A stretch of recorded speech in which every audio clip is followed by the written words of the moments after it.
Chapter 177. Ren Baqian and the Empress had their lunch. It was rather peaceful during this period. Both of them would occasionally exchange a few words, but most of the time, they were fighting with their food. The Empress's actions while eating were very pleasing to the eye. Although she was an aboriginal and no one had taught her any etiquette, her every move exuded an air of nobility. After lunch, the two of them sat in the hall for a while. Ren Baqian and the Empress chatted for a while about what the glass factory could do. In addition to making mirrors and glass to sell to rich people in other countries, who would then use the money to buy supplies and bring them back, the glass factory could also make all kinds of utensils and things like binoculars that could see thousands of miles away. Ren Baqian could easily obtain the manufacturing methods of these things on the internet. He knew what to make and how to make them. This way, he would be able to avoid a lot of detours. After chatting for a while, he went back to Pingle Park first when someone arrived. The person waiting outside was Imperial Treasurer Guyu. She was also the mother of Lu Royao, who had a conflict with him previously. She was an aboriginal woman in her 50s who looked to be in her 40s. She was dressed in an official's uniform and had a stern expression on her face. When she saw Ren Baqian, she merely glanced at him. She naturally didn't have a good impression of the husband chosen by the Empress. Even though Lu Royao was in the wrong and was punished, she still hated Ren Baqian from the bottom of her heart. However, since the Empress had chosen him as her husband, she couldn't do anything about it. Otherwise, if she had the opportunity, she would naturally teach him a lesson. Although it was not accurate to say that one should look at the owner before beating a dog, the meaning was more or less the same. Her daughter was not someone who could be taught a lesson by others. As the high-ranking officials arrived at the palace, everyone stood in Yangxin Palace Hall and looked at each other. No one knew what the Empress was going to do and could only guess. In the eyes of the bystanders, it was probably related to weapons and rations. After all, the people from the Ministry of Works, the Department of Military Arms, and the Ministry of Revenue were all present. The Empress didn't open her mouth and merely said, "We'll talk when everyone is here." Then, everyone waited there. The last to arrive was Great Elder Shurqing. After he arrived, the Empress said, "I have something to show you today." They did not know what His Majesty wanted them to see. He had actually called so many people over. "May I know what Your Majesty wants me to see?" Shurqing cupped his hands and asked, "Since everyone is here, follow me." The Empress got up from her couch and walked out step by step. Everyone hurriedly followed her. Everyone walked in the palace for a while and finally arrived at the entrance of Pingle Park. When the guards at the entrance saw the Empress, they quickly greeted her. The others also knew where they were. Even if he hadn't been here before, he could guess the identity of the person living here just by looking at the courtyard. At this time, there was probably only one person living here. Why did His Majesty bring us here? Everyone thought to themselves. Ren Baqian was in a daze in the courtyard. When he saw the Empress and the rest arrive at the entrance, he quickly greeted them. He had basically seen the people behind the Empress before. Even if he didn't know their positions, he could roughly guess their positions after hearing the Empress's orders and looking at their uniforms. "Deputy Prefect Ren, show us what it looks like," the Empress said. After Ren Baqian acknowledged the order, he took out the round plate that was covered with pieces of mirrors from the box at the corner of the wall. He called the guard who had started the test and took out a few pairs of sunglasses from the box. He handed one of them to the Empress and the rest to everyone else. "Your Majesty, it's better to wear sunglasses so that it won't dazzle your eyes." Everyone took it and studied it carefully. They saw that it was surrounded by a frame and there were two black transparent things that looked like polished gems. For a moment, they couldn't figure out what it was used for. When the Empress was on Earth, especially in Yazhou, she often saw people wearing sunglasses. After fiddling with it for a while, she put it on. Everyone then came to a realization and followed suit. When looking at things with sunglasses, the light immediately dimmed. The surrounding light wasn't as strong, but it also made people feel a little cooler.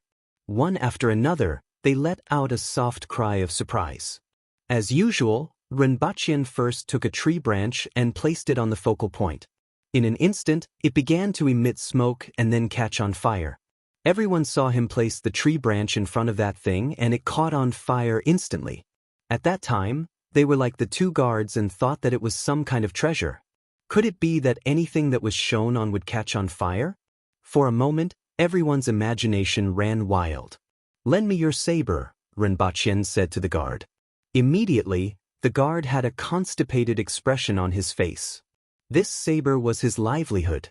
He absolutely believed that his saber would break if he placed it on the pillar. "I will compensate you later." Rinpoche laughed. Although a small metal piece could also be used, the visual impact of using a saber would be stronger. That guard handed the saber over with a sullen face. Rinpoche placed the saber on the focal point. In less than 10 seconds, the wound began to emit smoke. Following which, a red dot began to appear in the middle of the saber. Subsequently, it slowly expanded. Molten iron flowed along the saber and dripped onto the ground. A circular hole appeared in the middle of the saber. Hiss! Everyone took in a breath of cold air. The scene of the saber melting was indeed a huge visual impact. It was much more impactful than the impact of the tree branch burning. One had to know that even smelting iron required a lot of effort. However, this thing actually melted a hole in the saber in such a short period of time. Its power could be said to be very terrifying. "Congratulations on obtaining this treasure, Your Majesty. May I know where you obtained this treasure?" Shi Qing immediately said. In his heart, he felt that the Empress wouldn't call everyone over just to let them admire the treasure. "Your Majesty, are you preparing to use this treasure at Mount Damo?" On the contrary, Feng Ho's eyes lit up. After all, he was the clearest about what happened at Mount Damo. Now that they had this treasure, the mining speed at Mount Damo would increase significantly. Upon hearing what he said, everyone else also felt that the Empress had called them over for this matter. With this treasure, the mining speed at Mount Damo would increase significantly. "Deputy Prefect Ren, please explain." The Empress opened her mouth and said. Rinpoche asked the guard to put down the disc. He took out 2 mirrors from it and held them in his hands. "Actually, these are just mirrors. Everyone knows that mirrors can reflect light, and light has energy. You can think of light as having heat. Therefore, when the sun shines on your body, it will definitely be hotter than when you are in a room. And mirrors make use of this point. According to a certain angle, the reflected light from many mirrors can be focused on a single point. This can instantly cause that point to have an extremely high temperature. This is what you see as the instantaneous melting of iron." "Are you saying that this treasure is made from these kinds of mirrors?" Everyone looked at the mirrors in Rinpoche's hands curiously. This kind of mirror was given to the Empress by Rinpoche, right? It was just a little small, but it could reflect people so clearly without any blur. It could be considered a good thing. Another person went forward to look at the solar furnace. However, after Rinpoche's demonstration, no one dared to go near the solar furnace. Even the steel knives were melted within a few seconds. If it shone on a person, the consequences would be terrifying. "Yes, all of them are mirrors. I call this a solar furnace. It completely utilizes the energy of the sun to create an extremely high temperature. Furthermore, I intend to build a few larger solar furnaces and place them on Mount Damo. After melting and mining, we can increase the output of Mount Damo's iron by 100 times in a short period of time." 100 times? You said that it can increase the output by 100 times? Feng Ho stared at Rinpoche with a blank look. A few days ago, Rinpoche made a trip to Mount Damo and increased the output of Mount Damo's iron by 4 to 5 times. Originally, the output of the iron for 2 years was only enough to forge 2,000 standard long knives. Now, it had increased to 10,000. Such a huge increase had already made him view Rinpoche in a new light. Furthermore, he had been in a good mood recently. But now, he actually said that it was 100 times? What kind of concept was 100 times? The output of 1 million standard long knives in 2 years would be 500,000 a year. This number made him feel unreal. Chapter 178. Mount Damo's iron is mined in the open and is easy to transport. The biggest problem is that the iron content is too high and the hardness is too high. Therefore, mining has always been difficult. As long as we make a few large solar furnaces and melt Mount Damo bit by bit, the mining speed will increase immediately.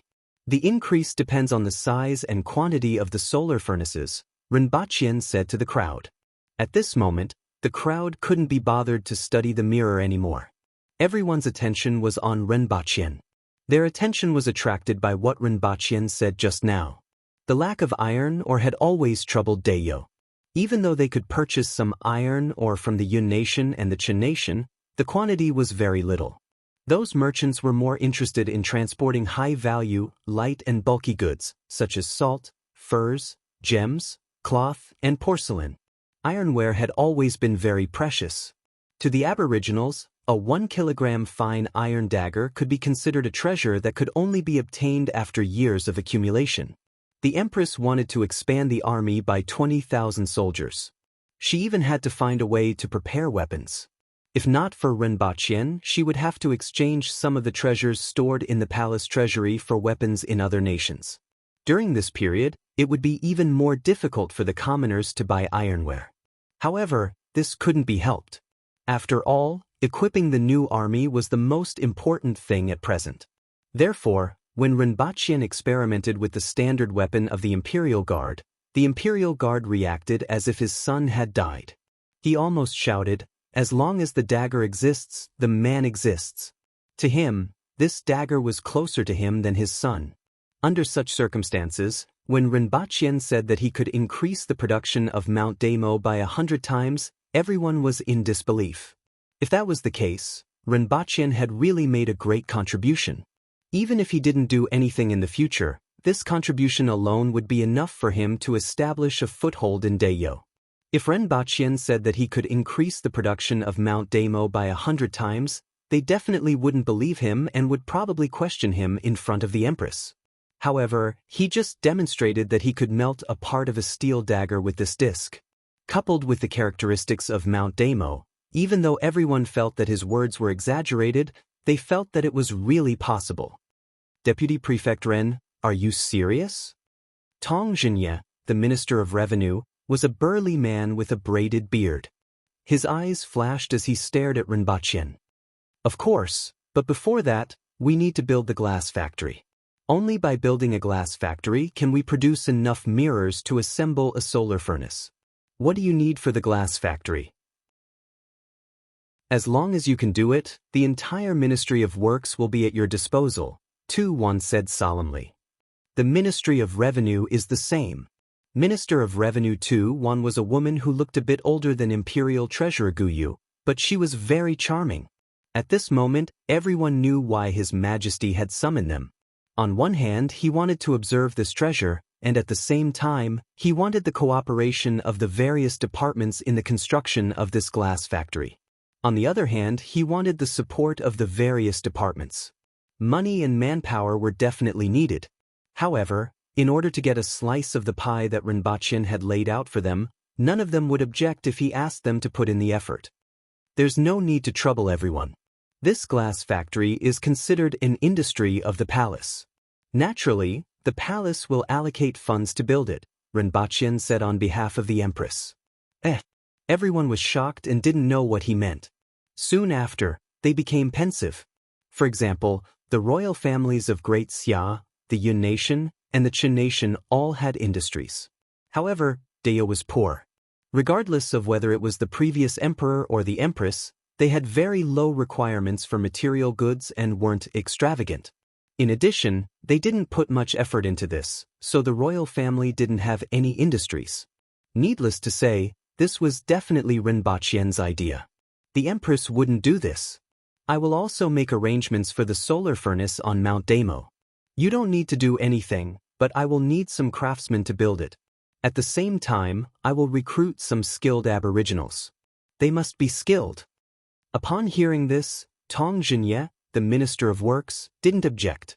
Needless to say, Rinpoche wanted to increase the mining speed of Mount Damo by 100 times. Even if it was 10 times, the Ministry of Works would support whatever manpower he needed. Increasing the mining speed was already the biggest benefit for the Ministry of Works. Tu Wan frowned slightly. She had more ideas about what this glass factory could do, but after thinking about it, she felt relieved. After all, this matter was proposed by Deputy Prefect Ren, who was also the husband chosen by the Empress. If he wanted to use the power of the palace to do this, the others couldn't say anything.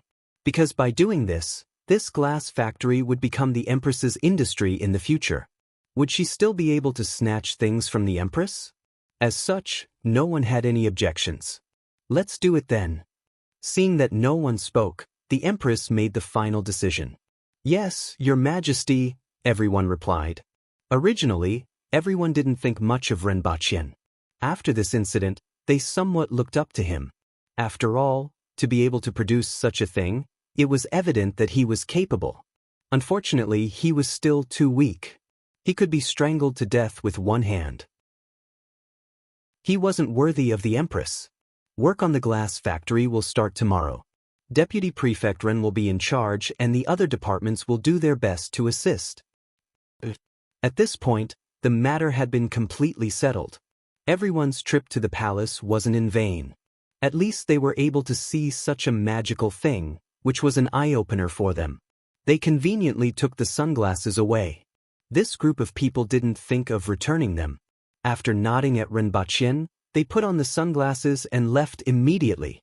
They were afraid that Renbaqian would ask for them back. In their hearts, these sunglasses were still good stuff. After all, they didn't know much about glass.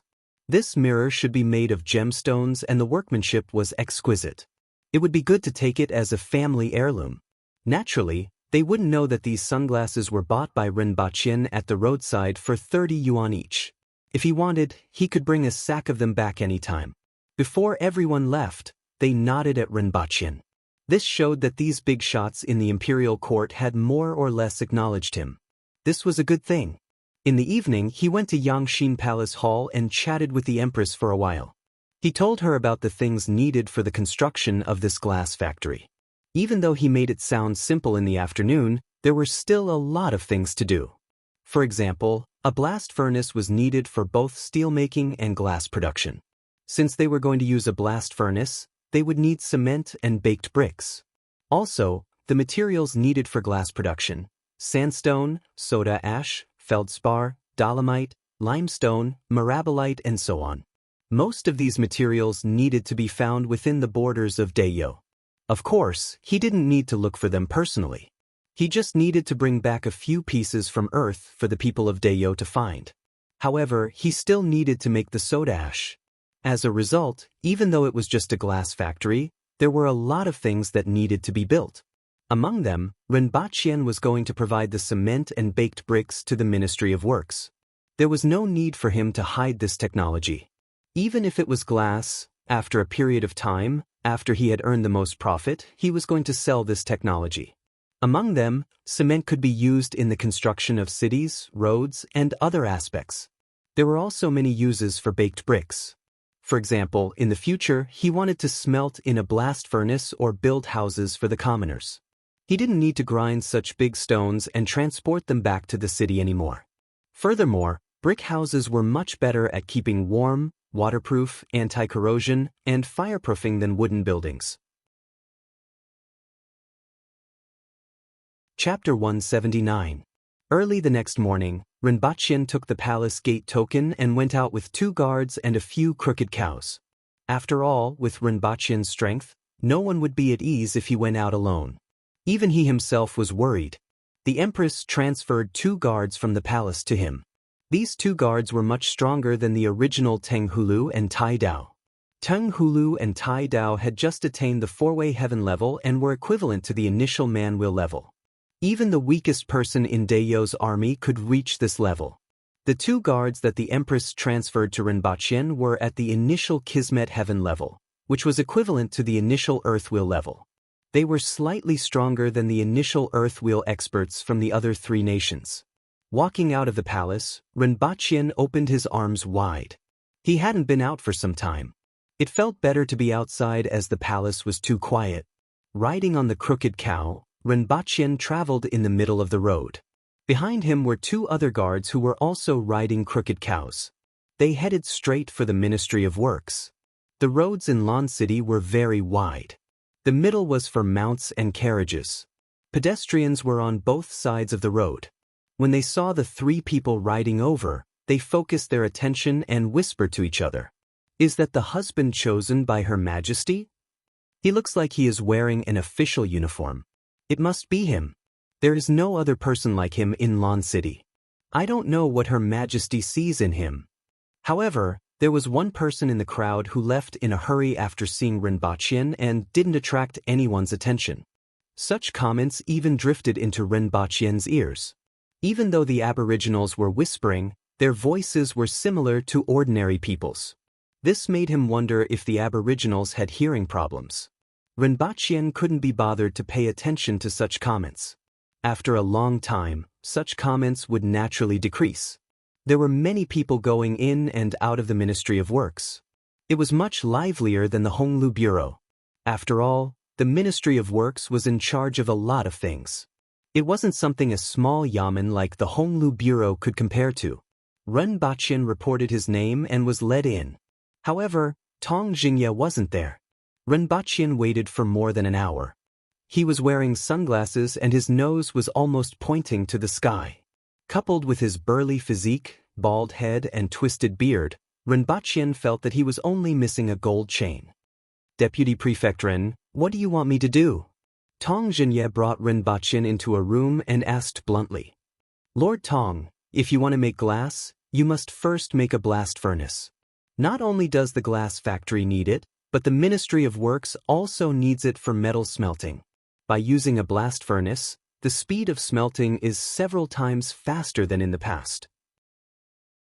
Furthermore, it requires less wood," Rinpoche explained as he stood at the side. Tong Jingye was slightly surprised. This deputy prefect Ren really knew everything. If it was as he said, the speed of smelting iron ore would be several times faster, and the consumption of wood would be much less, that would be a great thing. "Deputy Prefect Ren, please take a seat and tell me in detail." Tong Jingye revealed an extremely interested look on his face. "To build a blast furnace, we first need two kinds of materials. One is brick, and the other is cement.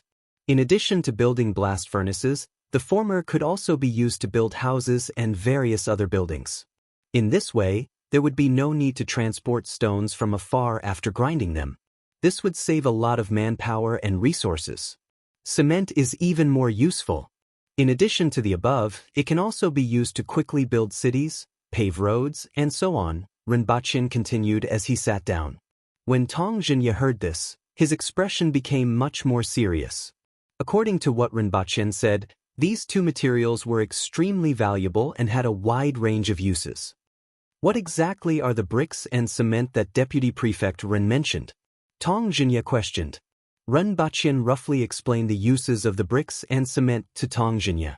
Tong Jingye pondered for a moment and asked, "According to what Deputy Prefect Ren said, these bricks and cement are indeed very useful. Are these also made by the palace?" "These are prepared to be handed over to the Ministry of Works. After all, these two materials are beneficial to the construction of the entire dayo. It is better to let the Ministry of Works make the arrangements as it will be faster." Tong Jingye revealed a smile after hearing what Rinpoche said. Previously, he really didn't wish for these two materials to be guarded by the palace. After all, according to Rinpoche, these two materials weren't difficult to manufacture and could be used in various aspects. "Thank you very much, Deputy Prefect Ren. If there is anything that you need the Ministry of Works to do, feel free to let us know," Tong Jingye said as he stroked his twisted beard. "The main thing is the limestone mine. As for clay, it can be found along the river and at the foot of the mountain." Rinpoche gave a rough description of the limestone. This kind of material had a large reserve and should be easy to find. "Deputy Prefect Ren, please wait a moment." After Tong Jingye finished speaking, he walked out of the door and shouted, "Get Tai Zhe and Tai Quan here." After shouting, he returned to the house and said to Rinpoche, "These two guys run around every day, they might know about it." In just a few minutes, two burly men ran into the house in a hurry. "Sir, are you looking for the two of us?" Deputy Prefect Ren has something to ask the two of you. Answer him honestly, Tong Jinye said as he stroked his beard. The two of us haven't caused any trouble these few days? The two of them asked doubtfully. Cut the crap, Tong Jinye scolded. Deputy Prefect Ren, ask away. Have the two of you seen that kind of limestone or cloud rock before? That's... Ren Baqien described a few types of limestone to the two of them. Aren't these things everywhere? The two burly men scratched their heads. Where's the nearest one? Walk in that direction for half a day and you will find it everywhere. One of them looked around for a long time before pointing in the right direction and saying. That direction was northeast of Lan City. Sir Tong, I'm afraid I'll have to borrow these two from you for a while. Ren Baqien turned his head and cupped his hands. From today onwards, the two of you will listen to Sir Ren's instructions. If you make any mistakes, you will be punished, Tong Jinye said to the two of them with his eyes wide open. Yes, sir. The two of them shrunk their necks. I'll have to trouble the two of you to make a trip and bring some back for me to take a look. If it's what I want, it would be the best. If it's not, I'm afraid I'll have to make a few more trips. In addition, there are a few other things that we need. We need feldspar and dolomite. If the two of you know where to find them, you can arrange for someone to bring them back. However, the limestone is of utmost importance, Ren Baqien continued. At the same time, he told them about the characteristics of feldspar and dolomite. That dolomite can be found outside the city for half a day, but it's not in the same direction as before. As for feldspar, there are a few places that might have it, but the two of us can't remember. The two of them pondered for a while and said, well, I'll have to trouble the two of you to search for it. Also, have the two of you seen a kind of black stone that can burn? I'm not sure about that. In that case, I'll have to trouble the two of you to bring back some of the aforementioned items. After the two of them left, Tong Jinye opened his mouth and said, I know about the black stone that can burn. Those people in the south often burn it. Initially, I was curious that it can also be burned. Sir Ren, can't we just use wood to burn it? It's all over the mountain. Ren Baqien was delighted to hear Tong Jinye's words. That thing is much more useful than wood. Furthermore, its temperature is higher than wood. That's a good thing. Chapter 180. Ren Baqien had to admit that the minerals that he was looking for were very common. They were widely distributed and could be easily found in this world. Tai Zhe and Tai Quan had solved most of his problems when they first arrived at the Ministry of Works. After the two of them left, Ren Baqien repeatedly exhorted them to excavate the coal. Not only was the coal resistant, but it was also relatively hot. Whether it was used to bake bricks, make glass, or smelt iron, it was extremely useful. The only problem was that it was too far away. According to Tong Jinye, it would take 10 days to travel by car. Transporting it this way would consume too much manpower and resources. It would be great if they could find the coal within a short distance. After chatting with Tong Jinye for a while, Ren Baqien bade farewell. He only had to wait for the two of them to come back and confirm that it was limestone. After that, he could start mining. Let's go to the Beast Park, Ren Baqien said to the two guards after leaving the Ministry of Works. He had not seen the two little fellows for some time and missed them a little. Secondly, the sweet potatoes should be ripe soon. It was time to go and take a look. As for the small amount of money that he earned from his partnership with Caretaker Shi, he no longer cared about it. To put it in a pretentious way, money was really not of much use to him now. Not far from the Ministry of Works, Ren Baqien had just turned a corner when 4 people suddenly appeared on top of the wall. They were holding something in their hands and aiming at Ren Baqien. Sir, be careful. When the 2 guards behind saw this scene, their expressions changed and they immediately shouted. One of them even pounced on Ren Baqien and pushed him off the back of the crooked cow. At the same time, there was a buzzing sound. Countless cold lights shot towards Ren Baqien from both sides. They almost enveloped him from all directions. Before Ren Baqien could react, he felt himself being knocked away by a strong force. Following that, he felt a sharp pain in several parts of his body. As for the guard he knocked away, his entire body was like a sieve as he fell straight to the ground. At this moment, Ren Baqien was also lying on the ground. His whole body was in pain and he was completely dumbfounded. He did not expect to be assassinated. If that guard had moved a little slower, he would have become a sieve. He almost died? This sudden realization caused him to lose his composure for a moment. Following that, he felt immense fear and anger. However, the pain in his body made him unable to move. At this time, there was a sharp pain coming from his legs, back, and waist. This kind of pain made him think that he would die in the next second. Soon he blacked out. The other guard's eyes turned red. He roared and stood in front of Rinpoche. "Men, there's an assassination!" The imperial bodyguard roared. Naturally, he could see the strength of these people. They hadn't even reached the earthwheel level. In a short while, he would be able to kill them all. However, if someone were to make use of this opportunity to attack Deputy Prefect Ren would be dead meat. The 4 people on top of the wall glanced at Rinpoche, who was lying on the ground, and all of them rushed toward him. The 4 of them knew that it was impossible for them to leave Lan City alive. Ever since they received this mission, they had been prepared to die. Although Rinpoche had already been shot a few times, he couldn't leave anyway. He might as well go up and stab the target a few more times to confirm that the target was dead. Poof! The long sword in the guard's hand turned into a streak of snow-white light and chopped the person in front into 2. The other 3 people continued to pounce forward as if they didn't notice. Clang! The guard deflected the sword in one of the people's hands and kicked him to the wall. Following which, he chopped off the head of another person. However, the sword in the hand of the last person, who was also the most powerful person, wasn't aimed at Rinpoche. Instead, it went straight for the chest of this guard at lightning speed. Just as the guard was chopping off the head of that person, he stabbed his sword into his chest. That guard spurted out blood from his mouth and his eyes were wide open. He threw away his long sword and grabbed his opponent. His hands were like iron pincers. No matter how the other party struggled, he couldn't free himself. Following which, he ferociously slammed his head into the other party's skull, followed by a second and a third time. After a few slams, half of that person's head was left. Brain juice and blood spurted everywhere. Following which, he casually threw the corpse to one side.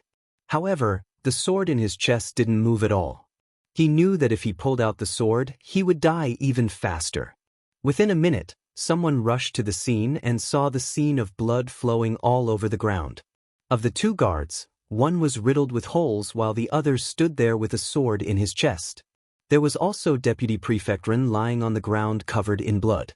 There were also a few corpses scattered around. Such a scene actually made the person who came to Lan City extremely angry. There was actually someone who dared to assassinate a high-ranking official of the imperial court. Moreover, it was the one with the most special status. However, it was better to quickly check on Rinpoche's injuries. Both of his legs were pierced through, one side of his waist was pierced through from the front to the back, and there was a bloody groove on his back. However, he was still breathing and his injuries weren't fatal for a short period of time. As for that guard, he was fine for the time being. However, it was hard to say if he was delayed for a while longer. After a while, Rinpoche was carried by someone and sent to the clinic. Tong Jinye had a fierce look on his face. "Do you know who he is? He must be treated no matter what. If he dies, all of you will die too." One had to know that Rinpoche was involved in a lot of things. He was the husband of the Empress, the iron mine at Mount Damo, better smelting technology, and the cement that he mentioned. No matter what, he couldn't die. How could the doctor at the clinic not know Tong Jinye? Looking at the young man and the official robe that he was wearing, he immediately guessed his identity. After all, there was only one foreigner who was an official in Dayo. After the time it took to burn half an incense stick, there was a boom sound in Yangshin Palace Hall. The entire wooden couch was shattered into pieces. The Empress's face was frosty. In a flash, she appeared outside Yangshin Palace Hall. She soared into the sky and went straight to the clinic. Tong Jinye was looking at the doctor treating Rinpoche's wounds. Not far away from him was the Imperial Guard. Suddenly, he felt a terrifying aura moving rapidly in his direction. This aura was too familiar. He experienced it a few times a month.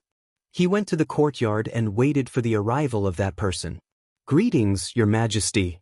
As a red shadow appeared in the clinic, Tong Jinye lowered his head and greeted. In the next second, his entire body flew out and smashed through 3 walls. Not only was he smashed out of the imperial physician's office, but he also flew into a magistrate's office at the side and crashed into another building. The loud noise and the flying stones caused a commotion. In an instant, 7 or 8 people appeared in that courtyard. One had to know that this was the Ministry of War. How dare someone be so presumptuous here? There were even people who jumped on top of the wall to see who was so presumptuous. At this moment, there was a group of people standing in the courtyard of the clinic. All of them were as quiet as cicadas in winter. Before they could speak, Tong Jinye walked out of the half-destroyed building with a distressed look on his face and one hand on his waist. "Sir Tong, what's the meaning of this?" Qin Shan, the Minister of War, asked with an unfriendly look. Tong Jinye was also angry. Who did he offend? "Her Majesty is over there." Tong Jinye's next sentence made the Minister of War, who was eager to get into action, immediately wilt. "What happened?" Qin Chuan frowned and asked. Even if Her Majesty wasn't happy, she wouldn't do such a thing. "Ren Baqian, Deputy Prefect Ren, was just assassinated," Tong Jinye said unhappily. Qin Chuan didn't have any dealings with Ren Baqian. After thinking for a while, he remembered who Ren Baqian was. Chapter 181. Qin Chuan waved his hands and said, "What are you all doing here? Are you itching for a beating? Go back and do whatever you need to do." Immediately, everyone from the Ministry of War dispersed. The Empress was just next door and was obviously on the verge of flying into a rage. At this moment, no one was willing to provoke her, and all of them hid as far as they could. In fact, when the Empress came over, she wasn't just 1 or 2 people. Along the way, many people were apprehensive about what had happened to make the Empress so furious and hurriedly followed behind her. However, when they saw Tong Jinye being beaten up so badly, they immediately hid as far as they could. Only Qin Chuan, who had a poor sense of aura, didn't notice the Empress. When Tong Jinye returned to the courtyard, there was a group of trembling doctors and apprentices from the clinic. There were also some people standing on the walls or rooftops watching from afar. They were all high-ranking officials from various departments. "Tell me, how did this happen?" The Empress stood in front of the door of the clinic. The surrounding aura plummeted and the air seemed to be frozen. Everyone could feel the bone-piercing chill. Just now, the Empress had already gone in to take a look. The most serious injury on Ren Baqian's body was penetrated through his waist. Even though he wouldn't die for the time being, there was a very troublesome matter, and that was the poison on the crossbow arrow. Even though the poison wasn't immediately fatal, it was more troublesome than that. This made her even more furious. If she knew who did it, even if it was in Great Xia's palace, she would immediately kill them. "Your Majesty, Deputy Prefect Ren was assassinated when he was about 200 steps away from the Ministry of Works. It was obvious that the other party was well prepared and used repeating crossbows. Their target was Deputy Prefect Ren. When I heard the guard's shouts and rushed over immediately, it was already over. Of the 2 guards, one died on the spot and the other was seriously injured." Tong Jinye described the scene. In fact, he didn't know much, but he was the fastest and arrived at the scene just in time. In the end, he became the punching bag and could only laugh bitterly.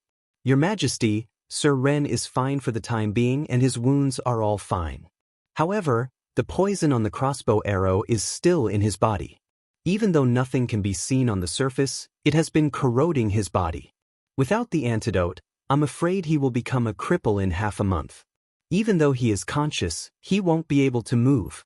By that time, the antidote won't be of much use." A spirited old man walked out from the room and said to the Empress. "What poison?" The Empress asked coldly. The name of the 9 pavilions half-death is half-death, derived from the meaning of half-dead. Those who are poisoned by this poison can neither die nor live even if they wanted to. Upon hearing this, the Empress's hair fluttered even though there was no wind. It was as if a gale was surging through the entire courtyard. Everyone felt the strong wind blowing against their faces and couldn't help but take a few steps back. Your Majesty, it's useless to get angry now. It's more important to save Sir Ren. Tong Jinye's face immediately turned green when he saw the Empress's expression, and he hurriedly tried to dissuade her. However, the old man's words also surprised him. The 9 pavilions, as the name suggested, were divided into 9 pavilions. The pavilion masters of each pavilion were top-notch experts. Even if they had not reached the level of the top 10 in the world, they would definitely be able to enter the top 100. Among them, Hua Sanlu, who was the strongest, was ranked 5th in the world. The strength of the 9 pavilions could be imagined with the addition of the 5th most powerful expert in the world and the 8 most powerful experts in the world. The people in the 9 pavilions were known for their unpredictability. One second, they would be chatting and drinking with you. The next second, they would turn hostile and draw their swords. After killing you, they would cry bitterly. There was once a pavilion master who barged into a wedding banquet to drink wine, and the other party treated him like an honored guest. After drinking the wine, the pavilion master didn't say a word and killed everyone in the wedding banquet. Then he decorated the scene into a mourning hall and personally dressed the dead in mourning clothes. No matter who it was, they would probably avoid such a person for fear of not being able to avoid him. In the 9 pavilions, it wasn't just 1 or 2 people who were like this, but all of them. The higher one's strength was, the more serious the situation would be. Especially Hua Sanlu. Going to such a place to ask for the antidote was not an easy task no matter how one thought about it. Did you find anything? 7 or 8 people were busy at the place where Rinpoche was assassinated. One of them, a burly man in an official's robe, asked coldly. This burly man wasn't tall. He was only about 1.6 meters tall and was considered extremely short among the aboriginals. However, the people around him were afraid of him. Once he spoke, they immediately gathered together. They walked here, and the 4 of them suddenly jumped up from behind the walls on both sides. At the same time, they aimed their crossbows at one person. If it wasn't for the guard who pushed that person out, he would be the one who became a hedgehog, one of them said. The clothes on these 4 people are made in the Yun Nation. Their weapons are also made in the Yun Nation. One of the swords is from Great Xia. It should be used by the most powerful person. They don't have anything extra on them. If they are not from Great Xia, then they are from the Yun Nation. They are definitely not from the Qin Nation, one of them said as he searched the 4 people's bodies. Even though the people from the Qin Nation look about the same, their skin is thicker. After all, the wind there is strong. It might be possible for other people to have thin skin, but these people are obviously death warriors trained by big clans. They can't be practicing martial arts in their rooms every day, right? That person turned around and said, "Continue to investigate. How long have these people been in Dayo? Where do they live, and who do they have contact with? Don't let any of them go," that burly man said loudly. Just now, he sensed that the terrifying aura was heading to the clinic. It had only been slightly more than 30 minutes since the incident happened. The Empress actually rushed over after receiving the news. This showed how much importance she attached to this matter. At the same time, the aura that the Empress emitted just now let everyone know that she was furious. Under such circumstances, no one dared to slack off. If they didn't know anything when the Empress asked them later, they would be the unlucky ones. However, the Empress wasn't paying attention to this at this moment.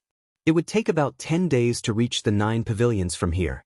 According to what the old man said just now, Rinpoche could hold on for at most half a month. After this time, even if they had the antidote, it would be useless. Therefore, it was impossible to send someone to the 9 pavilions to ask for the antidote. Not to mention whether or not they could get the antidote, there wasn't enough time. They had to send someone to send Rinpoche over. Furthermore, that person had to be strong enough to get the antidote from the 9 pavilions. In Dayo, there were only 2 people who could do all this. Rinpoche and Hongwu. Hongwu was guarding the border. If Rinpoche appeared in Dayo, one could imagine the commotion it would cause. He was afraid that the imperial family of Great Xia wouldn't just watch him go around Great Xia before returning to Dayo. But did he want to watch him die? Chapter 182. Ren Baqian was naked. At this point in time, there were only faint scars left on his body. The doctor's office had prepared medicine like the black mud cream, and his wounds would heal in a short period of time. However, his eyes were still tightly shut, his face was pale, and he was completely unconscious. The Empress stood in front of him for a long time with a complicated look on her face. Not to mention the changes that Ren Baqian could bring to Dayo from what the Empress had seen, he was the only person that she had a good impression of for so many years, and she couldn't just watch him die like this. However, if she were to leave Dayo for Great Xia, she was afraid that it would be extremely risky. If she were to go to the 9 pavilions, the risk wouldn't be too high. If there was a conflict, she was afraid that other people would immediately know about it. At that time, it would be difficult for her to leave Great Xia. From the way the 9 pavilions had always handled things, the possibility of a conflict was very high. If it was a normal person, it could still be negotiated. However, it was really unknown what those lunatics in the 9 pavilions would do. At this moment, the Empress was in such a dilemma. After a while, the Empress sighed softly and the coldness on her face dissipated a lot. She lifted the bed with one hand and wrapped Ren Baqian up with the cloth on the bed. Following which, she carried Ren Baqian with one hand and broke through the door, transforming into a red shadow as she headed for the palace. After the Empress left, everyone in the doctor's office heaved a sigh of relief. Many of them directly sat on the ground, and no one around them laughed at him. Just now, the Empress gave them a terrifying feeling. She was like a volcano that could erupt at any time, making it hard for them to breathe. Tong Jingya looked at the direction where the Empress disappeared, turned around and asked that old man, "Is there no other way?" This kind of poison is extremely rare. Besides the people in the 9 pavilions, no one knows the formula. Naturally, there's no way to detoxify it. That old man shook his head. Tong Jingya also sighed. It would have been fine even if he had to wait for Deputy Prefect Ren to build those things that he mentioned. Yet, it gave him hope, and then it came to an abrupt end. He didn't doubt this old man's words at all. Previously, the Empress didn't have the slightest doubt either. If he said there was no other way, then there was definitely no other way. There were still a few old freaks in the imperial court of Dayo. This old man was one of them. The old woman in Qingxin Palace Hall was also one of them. They were called old freaks not only because they were old enough. What about the guard?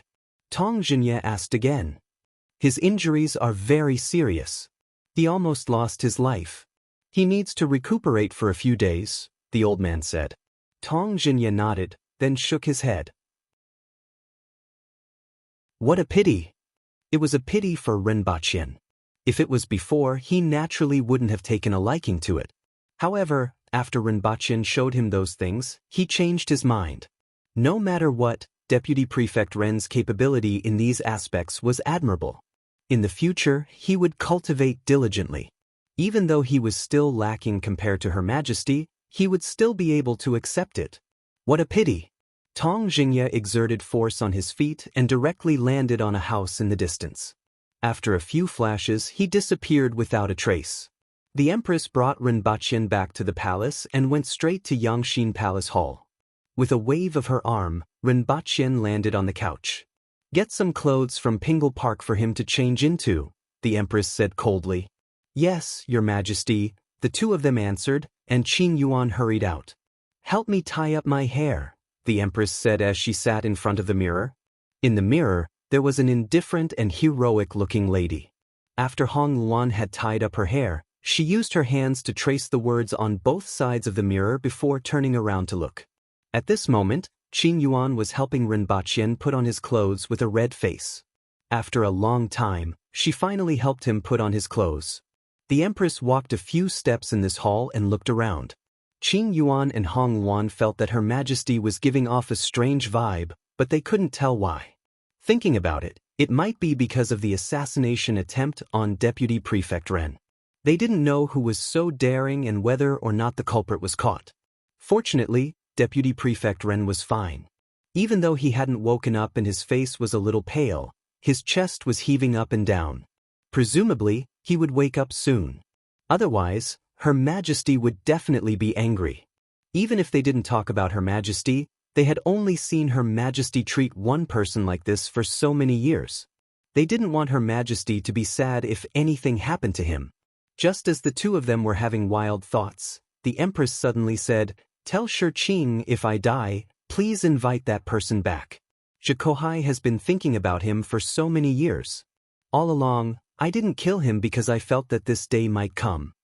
After hearing the Empress's words, Qin Yuan and Hong Luan were immediately stunned. They couldn't conceal the shock on their faces and cried out involuntarily, "Your Majesty! It's just a precaution. There isn't anyone in this world who can make me stay." The Empress raised her voice and said with a domineering tone that looked down on the world. However, when the two of them heard these words, they panicked and asked, "Your Majesty, what are you going to do?" "I'm going out for a walk. Tell the Public Order Bureau and the Department of Inspection to investigate. As long as they find someone related, they don't need any evidence. Kill them all. Don't leave anyone alive." While speaking, the Empress appeared beside the bed and lifted Rinpochen with one hand. When she finished her last word, she had already disappeared from the hall, leaving only the words, "Don't leave anyone alive," echoing in the hall. "Your Majesty!" Qin Yuan and Hong Luan shouted loudly. Soon after, they hurriedly ran out of the palace gate, but they couldn't find the Empress. "Quick, call General Xianzhe over. Something happened to Her Majesty," the two of them shouted in panic. The Empress carried Rinpochen and went straight to a corner of the palace. After a few flashes, she landed in a courtyard. There was a huge pond in this courtyard. A monster with the head of a lion, antlers of a deer, the eyes of a tiger, the body of a moose, dragon scales, and the tail of an ox was lying in the pond. It was the Kirin that Rinpochen had seen before. When it sensed the Empress coming in, it immediately stood up and let out a howl at her. Not only was it not scary, but it was also very intimate, as if it was greeting her. The Empress flipped over and stood on its back. She said coldly, "Let's go to the north." Howl. This time around, the Kirin's howl wasn't as obedient as before. Instead, it was filled with deterrence. Its eyes revealed an excited look as it soared into the sky and landed on the roof of a nearby house. Then, it leaped forward and crossed 5 or 6 courtyards before landing on the roof of another house. "Your Majesty! Your Majesty!" Everyone in the palace was alarmed by the Kirin's howl. Soon after, they saw the Kirin running out of the courtyard. When they saw the red figure standing on its back, they immediately cried out in alarm. Her Majesty actually rode a Kirin out of the palace? Upon seeing this scene, more than a dozen figures immediately leaped up from the palace and hurriedly chased after it. However, before they could go far, the Kirin had already disappeared beyond the palace walls. Xianzhe's face turned ugly. Her Majesty usually wouldn't ride a Kirin out of the palace. From the looks of it, she was going somewhere far away. As the commander of the palace guards, she actually didn't know anything about it. What exactly happened? A moment later, when she heard Hong Luan and Qin Yuan's report, she was completely dumbfounded. After the time it took for an incense stick to burn, Shi Qing, who was sunbathing in his residence, heard the report. His face immediately changed. Zhikohai's face turned gloomy after hearing the news. Tong Zhenye was completely stunned after hearing the news. Her Majesty actually went to the 9 pavilions alone? The imperial court of Deyo was shocked. Chapter 183. In the residence of Great Elder Shi Qing, more than 10 court officials sat in a circle with an ugly look on their faces. Most of them had heard about the assassination today. After all, many people noticed the Empress rushing to the clinic angrily and knew what had happened after asking around. However, no one expected that the Empress would actually bring Rinpochen to the north alone. Not to mention anything else, just the Empress's actions this time around were hard to accept. You chose him as your husband, but no one agreed. You said you would push him to the earth-will level, and everyone accepted it. Afterwards, it was proven that Rinpochen was indeed capable. At least, he had increased the output of Mount Damo's iron several times. This changed everyone's view of Rinpochen. However, now that Rinpoche was poisoned by the assassination and the Empress brought him to the north alone, everyone couldn't accept this. Even though there was no such saying in Daeyo, everyone had the same thought. If anything happened to the Empress, the whole of Daeyo would be in chaos. Furthermore, Great Xia was sharpening its knives. The Empress was the strongest martial artist in Daeyo. At this moment, everyone felt that this matter was too thorny. Sirs, what should we do now? No matter what, we can't let Her Majesty go to Great Xia alone. Tu Wan looked at everyone and asked. Let the winged cavalry pick her up, Xin Chuan, the Minister of War, said with a frown. If the winged cavalry enters Great Xia's territory, Great Xia will not sit idly by. By then, Her Majesty will be in even more danger, someone said. It's also very dangerous now, Xin Chuan immediately said. Although everyone was arguing endlessly, after 4 hours, the 1,500 winged cavalry that camped outside Lan City broke camp and headed north. Earlier, a carrier pigeon had already been sent to Hongwu. However, everyone felt that the possibility of Hongwu stopping the Empress was very small. That Kirin crossed mountains and ridges, and no one knew where the Empress would enter Daeyo from. The Empress sat sideways on the Kirin's back. No matter how the Kirin ran or jumped, the Empress's body seemed to be glued to its back. Renbaqian was placed on the Empress's lap. It had to be said that the Empress really didn't know how to take care of people. Placing Renbaqian's chest on her lap was already the best she could think of, but in fact, Renbaqian was about to vomit stomach acid. If not for the fact that he was still unconscious, he might have struggled and said, "You should just stab me." Even though Renbaqian was unconscious, it was only because he was unaware of the outside world. He realized that he was in the middle of the lake in the visualization of water. The surface of the lake wasn't as calm as it used to be. Instead, huge waves surged up to the sky. He wanted to dive down, but no matter how hard he tried, he couldn't. Every time he wanted to dive down, he felt as if he was blocked by something, and then he was swept away by the waves. He didn't know how long he had been like this. Just as he was about to lose consciousness, he suddenly woke up from his coma. The first thing he felt was that something was poking at his chest, making him want to vomit, but he couldn't. At the same time, he didn't have any strength left in his body. Even turning his head was difficult. At this moment, he was being placed on something and was moving forward. The ground, weeds, and rocks beneath him were all swept backward quickly. The wind was also blowing against his face. When he let out a groan, the cold expression on the Empress's face changed. She lifted him up and placed him on the Kirin's back, sitting beside her. At this moment, Rinbaqian finally woke up a little. From the fragrance he smelled just now, he realized who was beside him. "Your Majesty!" Rinbaqian felt that his throat was very dry. He opened his mouth weakly, but his voice was muffled by the wind. "You're awake." The Empress said something that didn't make much sense. "The people who tried to assassinate you are all dead," the Empress continued. "Your Majesty, where are you going?" At this moment, Rinbaqian could finally move his neck a little. However, he didn't look forward like a normal person. Instead, he looked at the Empress who was beside him. The first thing he saw was a pair of clear and bright eyes and eyebrows that were filled with heroic spirit. "Great Xia," the Empress replied with only 2 words. In fact, she didn't know what to say either. She wasn't a woman who cared about others. Going to Great Xia? Rinbaqian's mind was still a little muddled. Even if he wasn't sober, he knew that the Empress was going to Great Xia. This was something that shouldn't have happened. The Empress was the Empress of Daeyo, but she actually wanted to go to Great Xia? Also, what was going on with him now? Why did he have to expend so much effort just to move his fingers? "Your Majesty, what happened?" Rinbaqian asked weakly. "You've been poisoned. I will bring you to get the antidote." The Empress's voice became colder.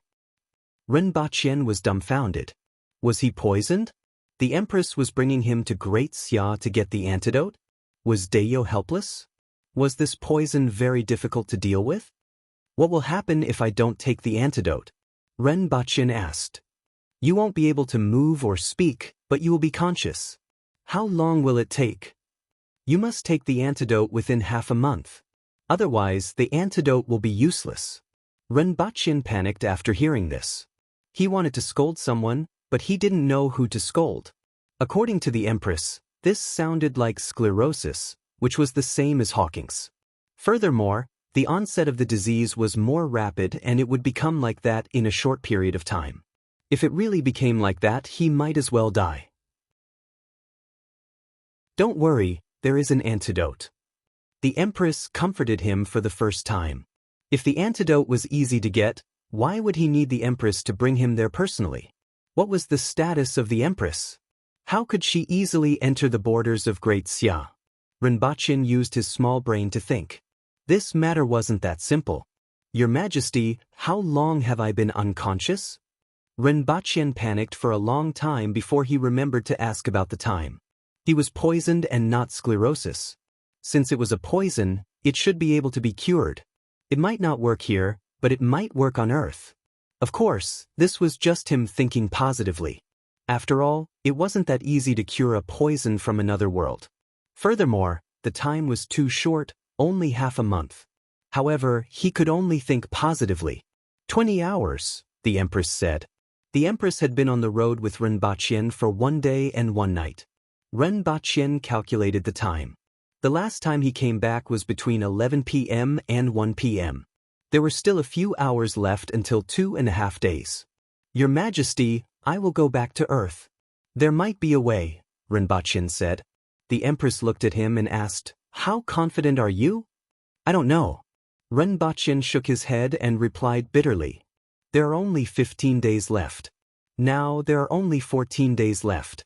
It will take 10 days to travel from Lan City to the 9 pavilions. Even though this Kirin is fast, it will still take 7.5 days. You have to go back twice. Each time, it will take at most 2.5 days.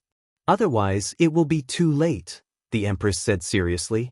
Even though the Kirin was twice as fast as a fast horse could change horses at full speed. However, this Kirin needed to rest. Therefore, it was only left with slightly more than 2 days.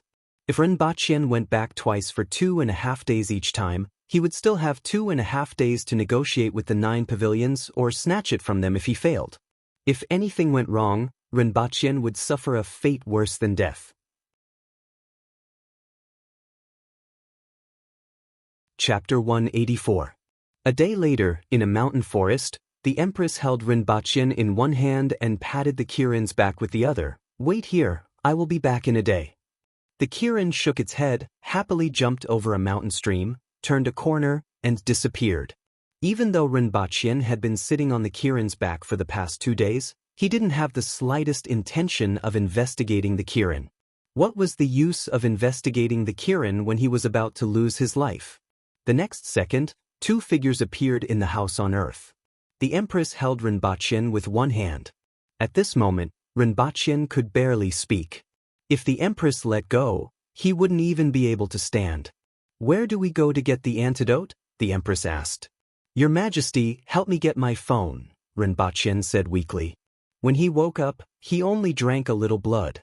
The blood came from a small beast that the Empress caught along the way and poured into his mouth. Renbachyan was placed on the sofa by the Empress. Looking at the back view of the Empress going upstairs, his heart was filled with gratitude. Such a woman did so much for him.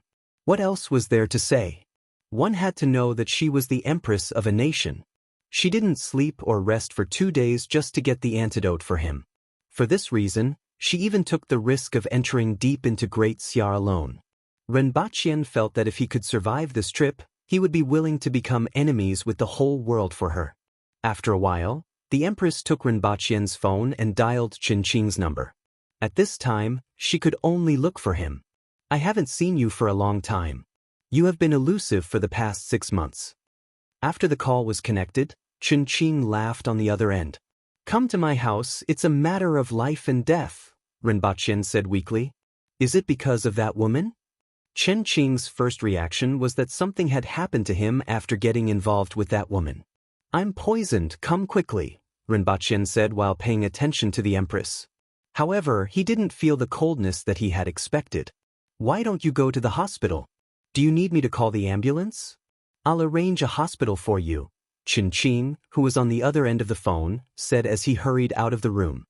I won't die from this poison for the time being, but I'm afraid that ordinary hospitals have never seen this poison before, Rinpoche replied.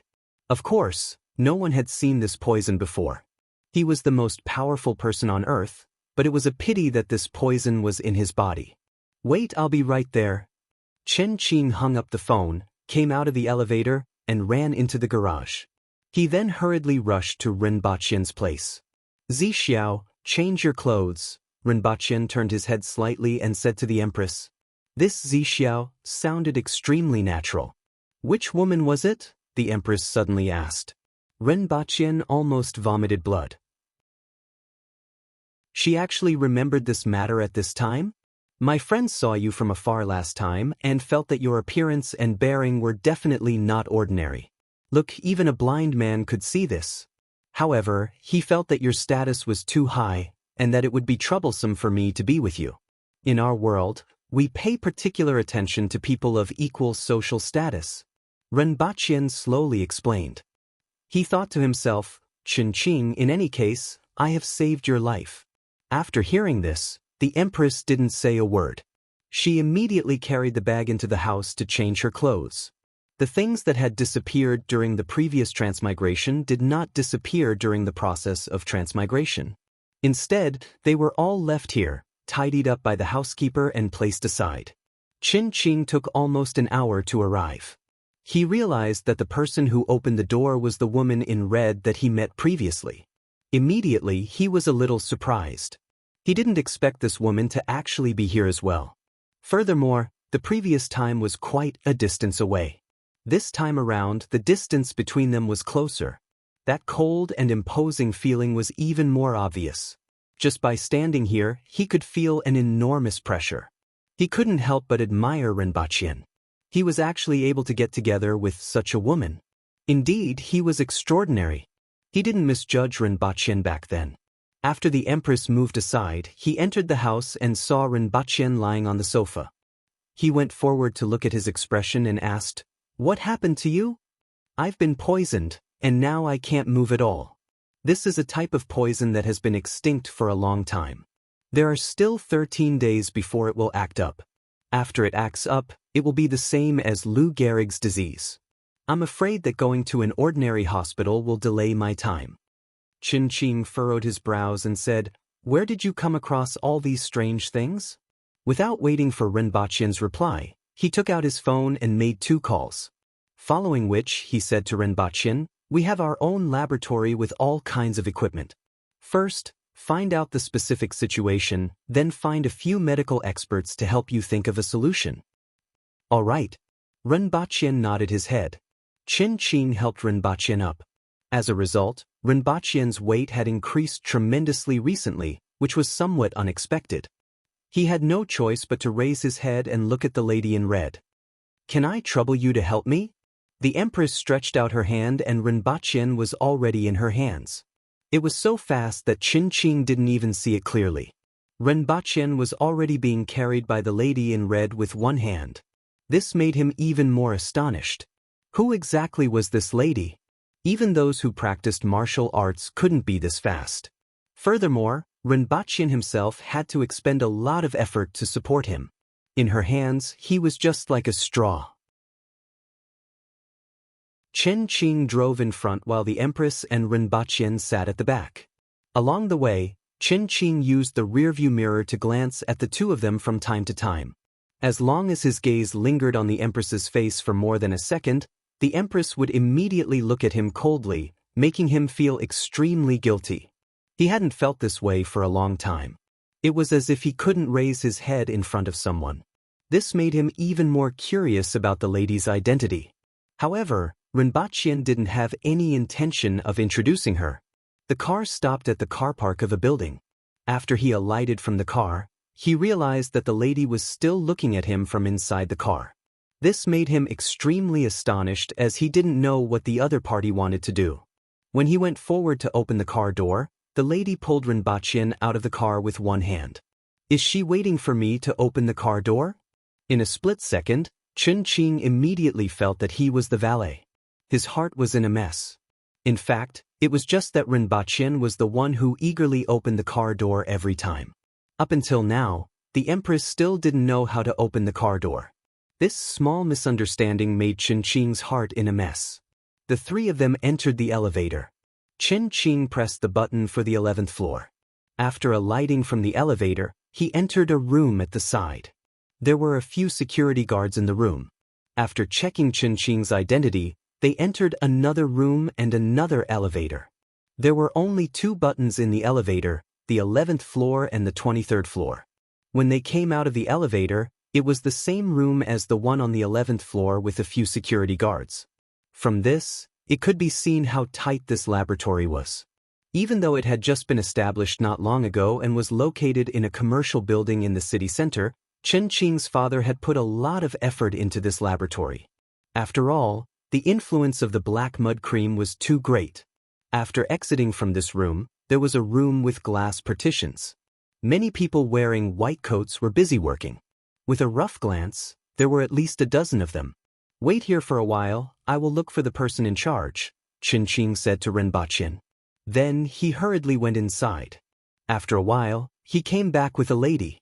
Ren Baqian had met the lady at Chen Qing's father's place previously. Her name was Su Shan. "Let's draw blood first and see what kind of poison it is," Su Shan said as she walked. Previously, Chen Qing had told her about it. Otherwise, she would have suggested to go to the hospital. Following which, Su Shan's gaze swept across the Empress's face. Her eyes were filled with amazement. Even though she was a woman, she couldn't feel even the slightest bit of jealousy when she saw the Empress. First, the Empress had her blood drawn, lumbar puncture, and a series of tests. More than an hour later, in an office, Su Shan frowned as she looked at the report. "According to what you said, I thought it was metal aluminum poisoning. However, it's completely different. This poison isn't the usual kind of protein or organic substances like plant toxins, fungal toxins, or bacterial toxins. Instead, it's something very strange. This poison is alive and very strange." As Su Shan spoke, she projected a few photos. Ren Baqian used all his strength to lift his head and look at the photos. All he saw were many small dots. After Su Shan zoomed in on one of the photos, he could see that there were many round dots and something that looked like tiny bugs. This isn't a bacterium. From its structure, it looks like a type of bug. It's very small and is only the size of 5 red blood cells. However, this size is already their entire body. They will devour the white blood cells in your blood and then ovulate. In a very short period of time, they will hatch into even more bugs. After that, they will drill through your blood vessels and attack your neurons, Su Shan said seriously. This is something that has never appeared before. This is a new discovery and it has a great significance to the current biology. Su Shan's eyes lit up. How do we deal with them? What Ren Baqian wanted to know now was how to deal with these damned things.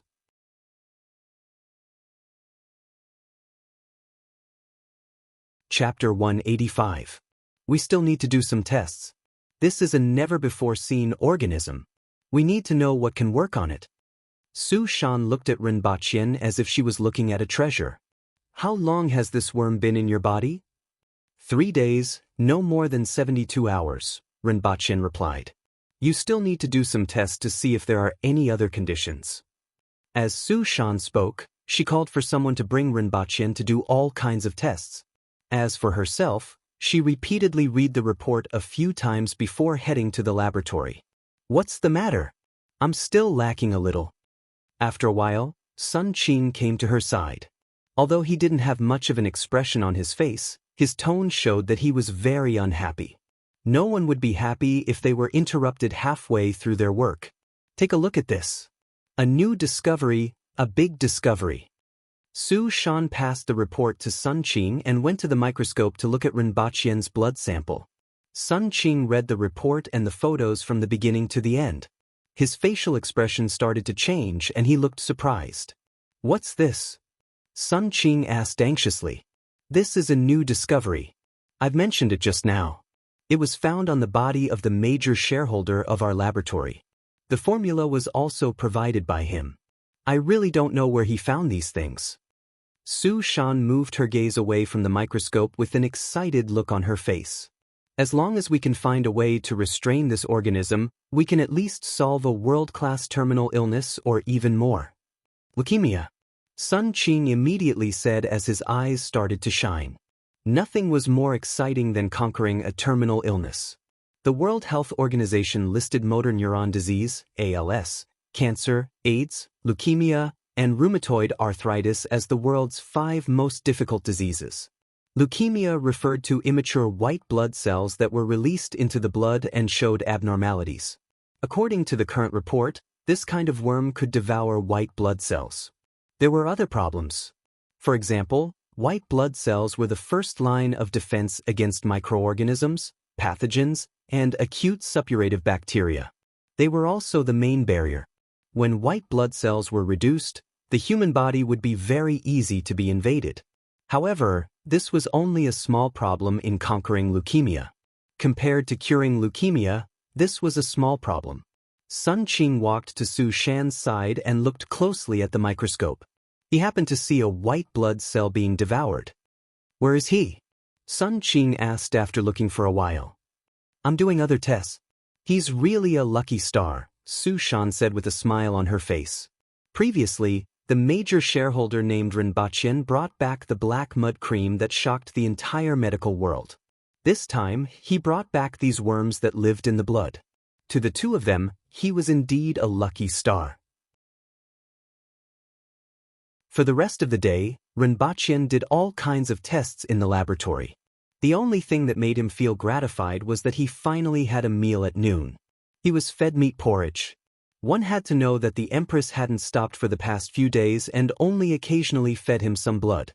After drinking this bowl of meat porridge, Rinpochen felt a lot more alive. However, he still couldn't exert any strength. He couldn't move at all. At most, he could move his fingers and turn his head. He couldn't even lift his arms. After tossing and turning for an entire day, Rinpochen couldn't help but ask at night, "How is it? Do you have any ideas?" "We need time," Su Shan said directly. "What I lack is precisely time," Rinpochen looked straight at her and said.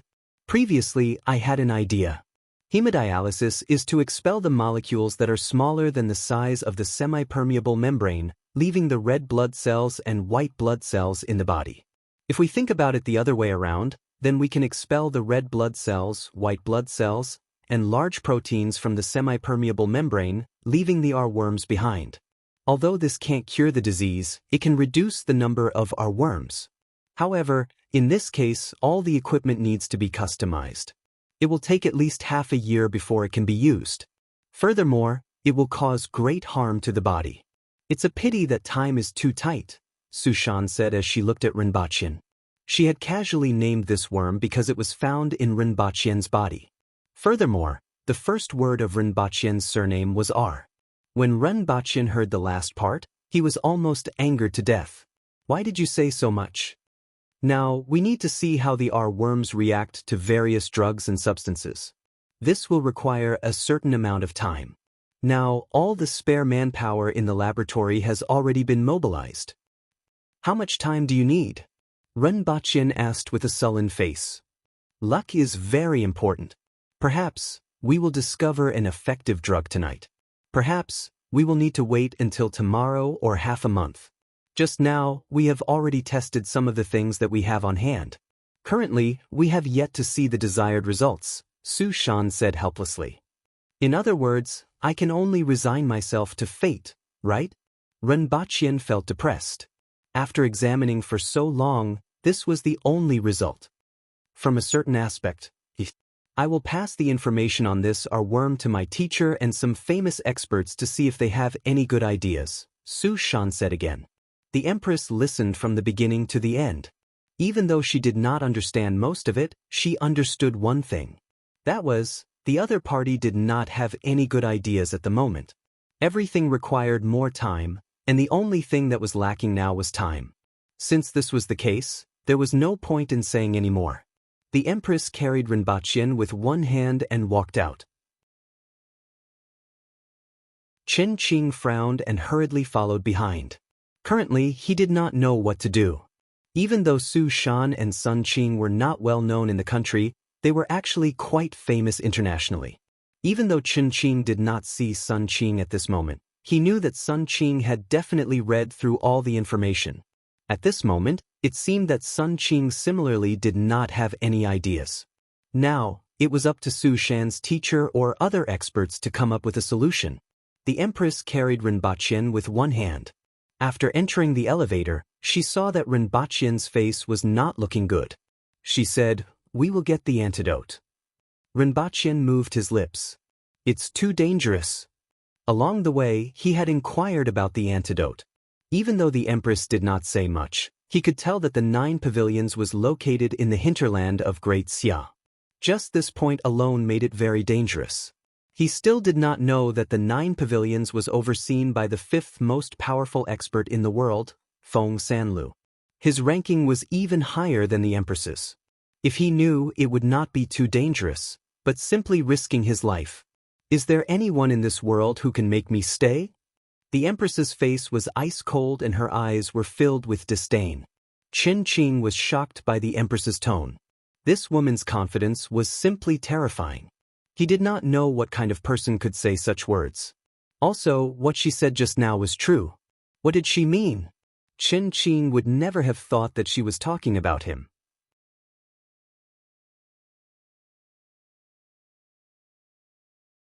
Chapter 186. It was a blatant counterattack that turned the tables around. "My friends, if you have votes, please support me. Don't keep them. No matter what, I have to catch up to 6th place and keep it, right? Although others have already treated me as a salted fish should have some ideals, right? Therefore, I'll post a flyer asking for votes. Asking for votes, asking for votes. Important things must be repeated 3 times.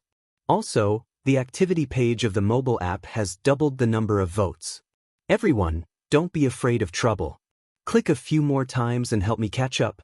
11. Finally, I'd like to thank my friends who have always supported me, whether it's through subscriptions, gifts, monthly votes, or recommendation votes.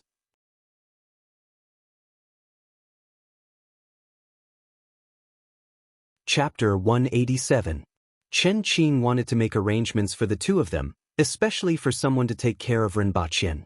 However, Rinpochen rejected his offer.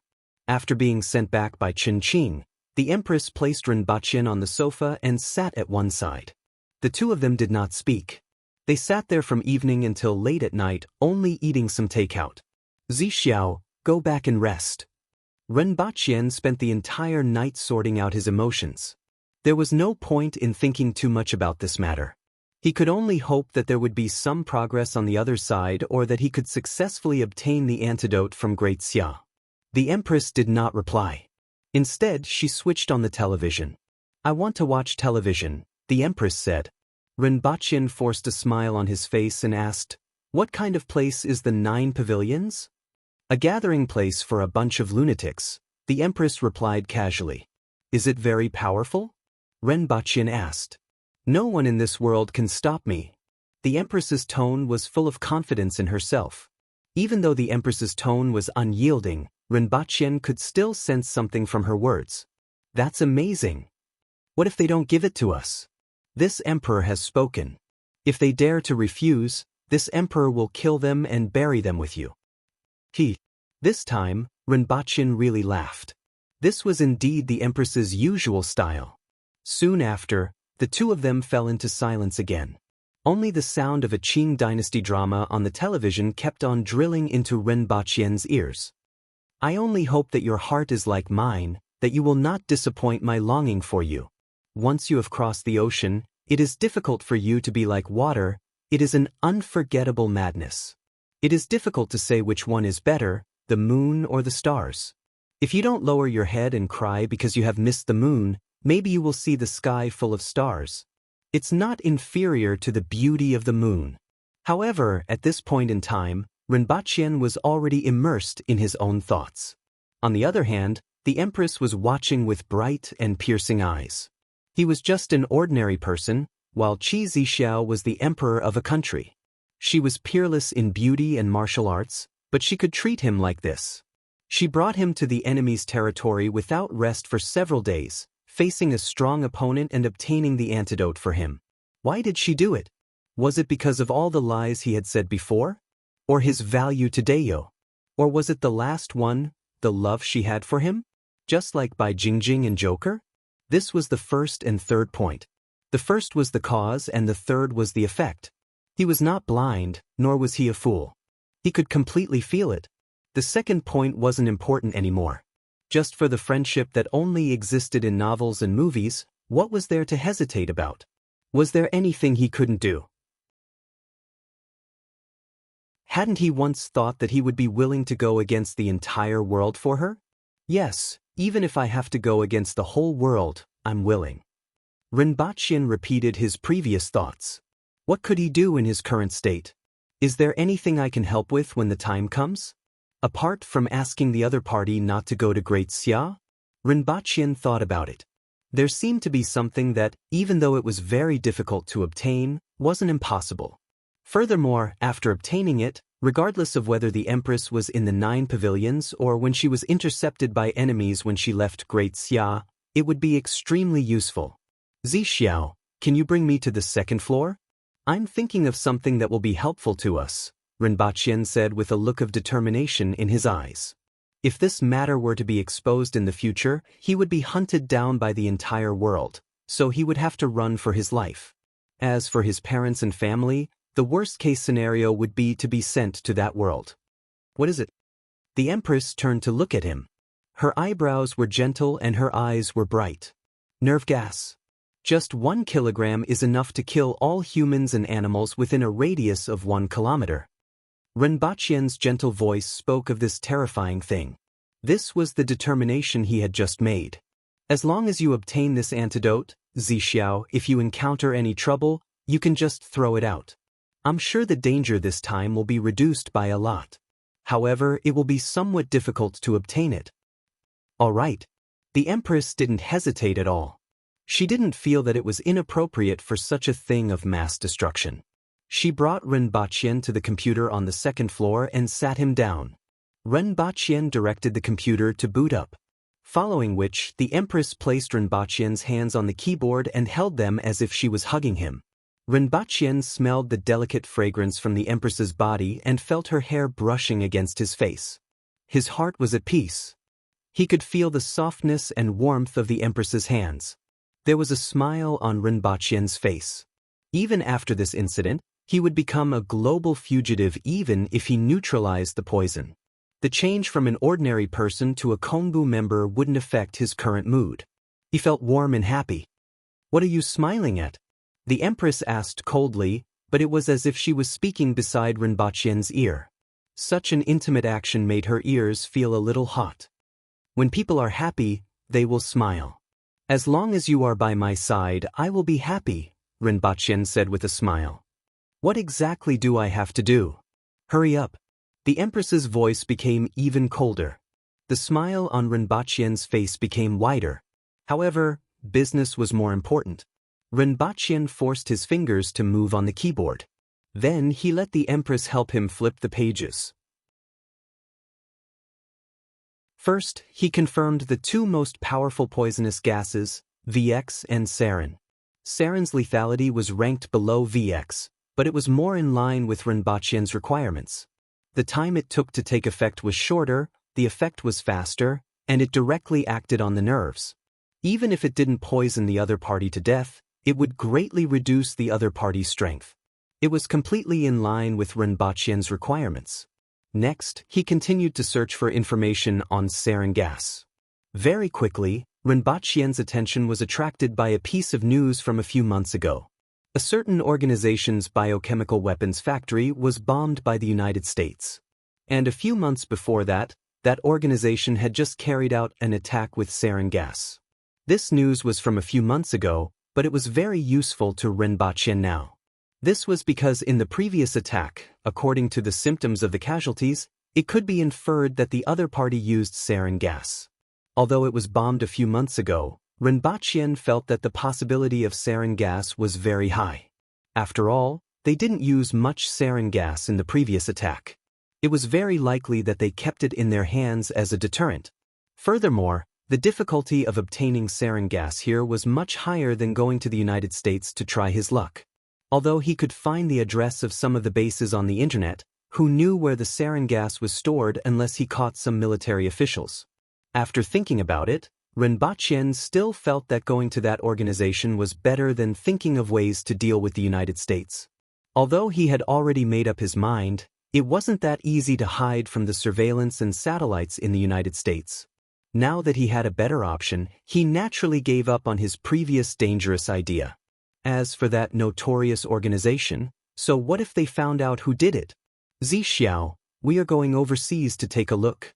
Maybe they have what we want, Rinpoche said as he tilted his head slightly. Okay. The Empress nodded without hesitation. The next thing to do was to find someone to apply for their passports. And their destination was Turkey. The situation in that country wasn't too stable recently. There were no domestic flights to that country. They needed to go to Turkey first and then change routes there. It was very easy to get a tourist visa for Turkey. They just had to apply online and it could be obtained in a few minutes. The only troublesome thing was the passport. Fortunately, Chin could still help with this matter. Although he didn't know why Rinpoche was still running around at this time, he already felt that he couldn't see through Rinpoche, who was originally just an ordinary person. Whether it was the things he did, the strange things, the poison, or the woman beside him. He hung up the phone. He would be able to get his passport tomorrow morning.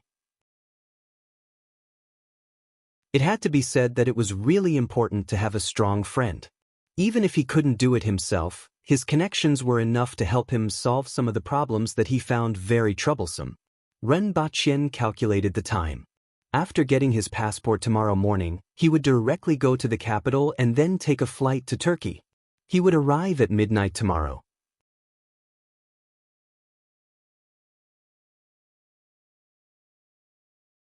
Chapter 188. Late at night the next day, a man and a woman appeared at Istanbul airport. The man was carrying a bag while the woman was wearing a red dress. The woman's hand was still on the man's back, and they looked like any other traveling couple. However, upon closer inspection, the man's body was completely limp and powerless. His legs were barely moving, and his toes were about 1 centimeter off the ground. He only looked like he was walking because the woman was holding him with one hand. Naturally, it was Rinpoche and the Empress who appeared here. They didn't leave after alighting the plane. Instead, they waited for a night and took a plane to Gaziantep the next morning. This was the closest Turkish city to the area occupied by that organization. After arriving at Gaziantep, they first ate some local specialties. Naturally, it was the Empress who ate. From time to time, she would feed Rinpoche a plate of food. Even though she wasn't as gentle as an ordinary woman, this kind of treatment made Rinpoche want nothing more. After eating, they bought some things from a nearby shop. Thanks to the voice translation software, Rinpoche and the Empress, who only knew basic English, didn't find it difficult to move in this unfamiliar place. After bringing food and water, the Empress held Rinpoche's hand and chose a direction. After leaving the city, they arrived at a hidden place and began to move quickly. At this moment, the Empress was even faster than the Kirin while carrying a person. Rinpoche only felt a strong gust of wind rushing into his mouth, making him unable to open his eyes. He felt that if a rope was tied to his body, he could fly like a kite. Of course, it was more likely that he would be dragged like a dead dog. After advancing at high speed for half an hour, they could already see a row of iron nets ahead. The Empress tapped her feet and directly leaped over. In the distance, a soldier inadvertently looked over and immediately rubbed his eyes in disbelief.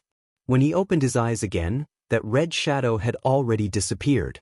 "Jean Su, what are you doing?" Another soldier looked in the direction he was looking at. "Nothing, maybe my eyes were playing tricks on me just now," the soldier called Jean Su said suspiciously. After another 10 minutes, the two of them, who had already left the border, stopped behind a mound of earth. The Empress took out her phone and pressed a few buttons, following which she brought up the GPS map. This was what Rinpoche taught her before they set off. Thanks to the current media, the area occupied by that organization could be found on the news. The organization controlled the central, eastern, and northern parts of the country. Every year, Many young people from other countries would sneak into the organization from this direction after being brainwashed. After ascertaining the direction, the Empress carried Rinpoche and moved forward again. After more than an hour, both of them had already entered the territory controlled by that organization. They could already vaguely see the city in the distance. Suddenly, the Empress carried Rinpoche and hid behind a huge rock. A moment later, a few vehicles passed by on the dirt road not far in front of the two of them. There was a pickup truck in front and behind them with machine guns mounted on them. There were 5 or 6 people in camouflage uniforms, bulletproof vests, and hoods sitting in the trucks. In the middle, there was a truck with many people on it. Rinpoche, who was being carried by the Empress, looked at the cars from afar and knew that they were indeed within the range of the target. Calculating the time, it was about time for the two of them to return to that world. After all, time was tight. It was best not to waste too much time this time. What's more, even if he managed to get some information now, if he couldn't retrieve it in time, it would take a long time for him to return, and he would have to search for more information again. The next time he came back, he would have at least 2.5 days, and it could even be extended depending on the situation. Furthermore, Rinpoche still had some hope for the laboratory. The next time he came back would be 5 days later in that world, which was 15 days on Earth. With such a long time, what if the laboratory had found a cure? Even though the probability wasn't high, there was always a chance. If that was the case, he wouldn't have to take the risk. At the thought of this, Rinpoche said, "Zixiao, let's go back first and come back next time." The Empress nodded and said, "Okay." Following the Empress's nod, the two of them disappeared into thin air in their attire and appeared at the place where they had left previously. The Kirin was lying on the ground with its belly facing the sky. It kept rubbing its back against the ground as if it was itching. The Kirin was taken aback by the sudden appearance of the two of them, following which, it turned over, whimpered, and trotted to the side of the Empress. The Empress patted its head twice, leaped onto its back and said, "Let's go." A few days later, within the borders of Great Xia, the mountains and forests were filled with fiery red leaves. From time to time, they drifted down with the autumn wind, forming a thick layer of leaves on the ground. Rinpoche was leaning on the Kirin's back. The Kirin had nothing better to do and was biting its claws, or maybe its nails. This Kirin was called Qi Shui. It was said that the first emperor found it beside a lake called Qi Shui and gave it this name. It had been in the palace of Deyo for 50 years. Even though its bloodline wasn't pure, its lifespan was far longer than that of an ordinary creature. It was said that it had at least 500 years of lifespan. At present, it could only be considered as an adult. At this moment, Rinpoche was sitting on the ground with a thick cloak wrapped around his body. This was brought back by the Empress after she went out once. Along the way, most of the time, they walked in remote places to reduce the chances of being discovered. After all, the Empress also knew the dangers of this trip. Occasionally, she would go down the mountain to obtain some things. The previous time was because the temperature had plummeted after entering Deyo. The Empress went down the mountain to obtain this cloak and a bowl of porridge from an unknown place. The next time was to go down the mountain to obtain some food. After all, Rinpoche couldn't survive just by drinking some beast blood. However, his current position wasn't very comfortable. It was fine at first, but after Qi Shui rubbed against his body, Rinpoche was now in an awkward position. Even though he couldn't move, he could feel the soreness in his arms, shoulders, and waist. At present, he was looking forward to the Empress's return. This position was really too uncomfortable. It would be better to lie flat on the ground. A series of rustling sounds could be heard. Rinpoche immediately became alert and looked in that direction. Wild beasts? Just as this thought arose in Rinpoche's mind, 2 men dressed in tight-fitting clothes appeared from behind the tree. Even though their bodies were stained with grass and wood dust, looking at their clothes, they weren't ordinary hunters. When he saw them, they also saw him and the monster that he was leaning on. "This is a Kirin?" one of them said in surprise. "Sorry, we went the wrong way." The other person pulled him and walked backward.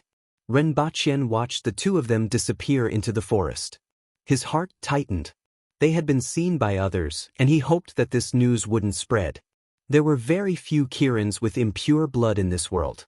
The most well-known one was in the palace of Dayo. Unfortunately, he couldn't move at all. Even if he could move, he wouldn't be able to do anything to the two of them. Ren Baqian had absolute confidence in his martial arts. As for Qi Shui, it didn't even look at the two of them from the moment they appeared until they left. Cheng Wu, why are you pulling me? That's a Kirin. The two of them walked for more than 100 meters before the one who exclaimed about a Kirin shook off the other person's arm and asked, "Can we provoke someone who is with a Kirin? If they don't like us at all, we won't be able to leave the mountain alive today." That's true. However, I didn't expect that we would see a Kirin one day. When we go back, we will have something to brag about. Other than those occasional rumors, as far as I know, only the imperial family of Dayo has one. I don't know when another one appeared. Cheng Wu, do you think it's the one in the imperial family of Dayo? The first man asked. How is that possible? The other man shook his head. But this is a Kirin, not a cabbage. Can't just appear out of nowhere, right? Why aren't you walking? Wait, something isn't right. The eyes of the man called Cheng Wu lit up. What's wrong? There was something wrong with that person just now. His aura was too weak, and his posture was a little awkward. Cheng Wu recalled the man he saw just now and said, "What do you mean?"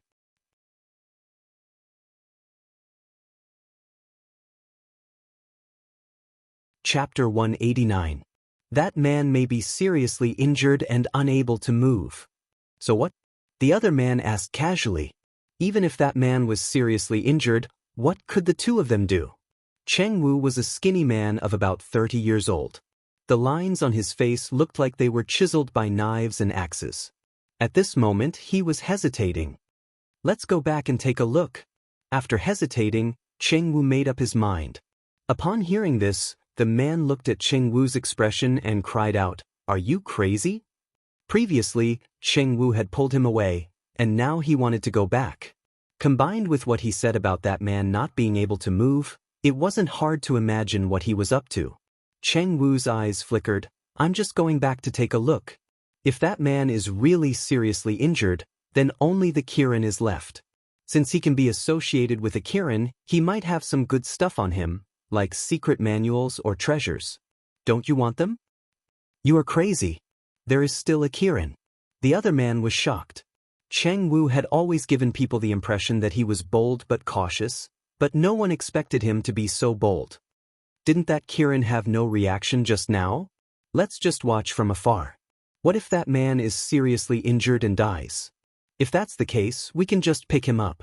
That Kirin won't be guarding him forever, right? Cheng Wu voiced out his thoughts. If he recovers, I'm afraid we won't be able to escape. The other man was a little worried. Let's observe the situation first. Furthermore, if he doesn't die, we can use other methods to kill him. That is a Kirin, not a human, and it can't know everything like a human. I have an item with 3 bone-penetrating needles that can penetrate leather from 100 steps away. I'm afraid that even if that man dies, the Kirin won't know what happened, Cheng Wu continued.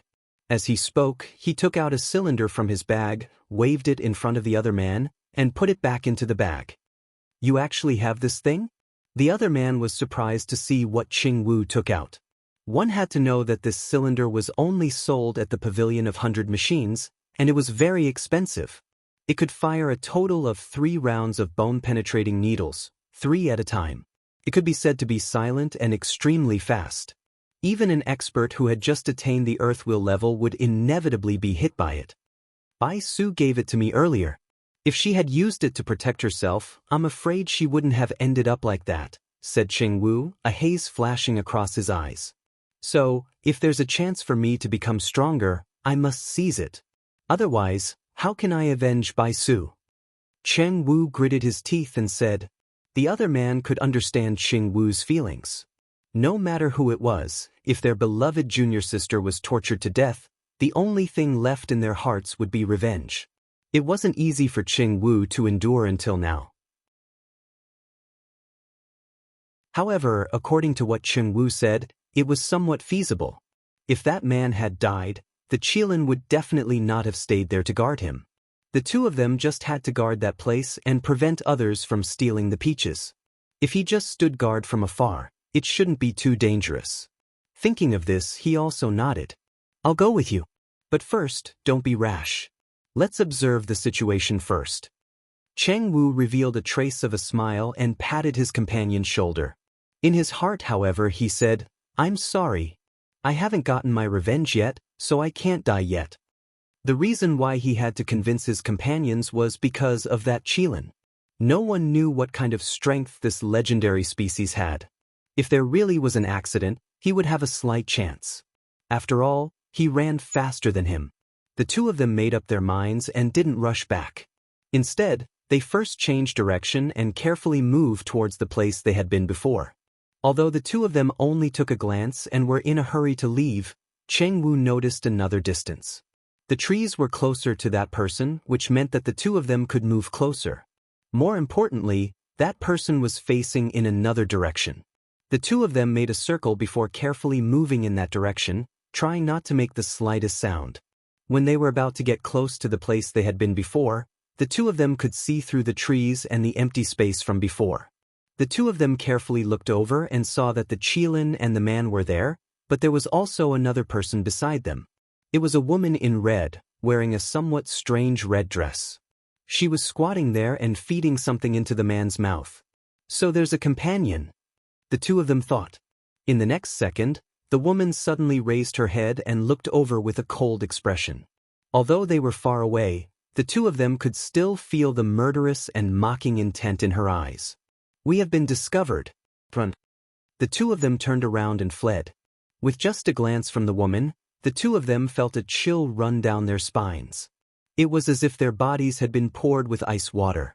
They immediately knew that she was an expert, and she was probably much more skilled than their chief. The Empress put down the bowl in her hand. Her movements were neither hurried nor slow. In the next moment, she suddenly disappeared and appeared not far behind the two of them. In a flash, she appeared above the two of them and directly stepped on one of their heads. That person almost didn't have time to react and was directly stomped into the ground like a nail. Only his hair was left on the ground, and he was directly stomped to death. Cheng Wu was only a few meters faster than the man.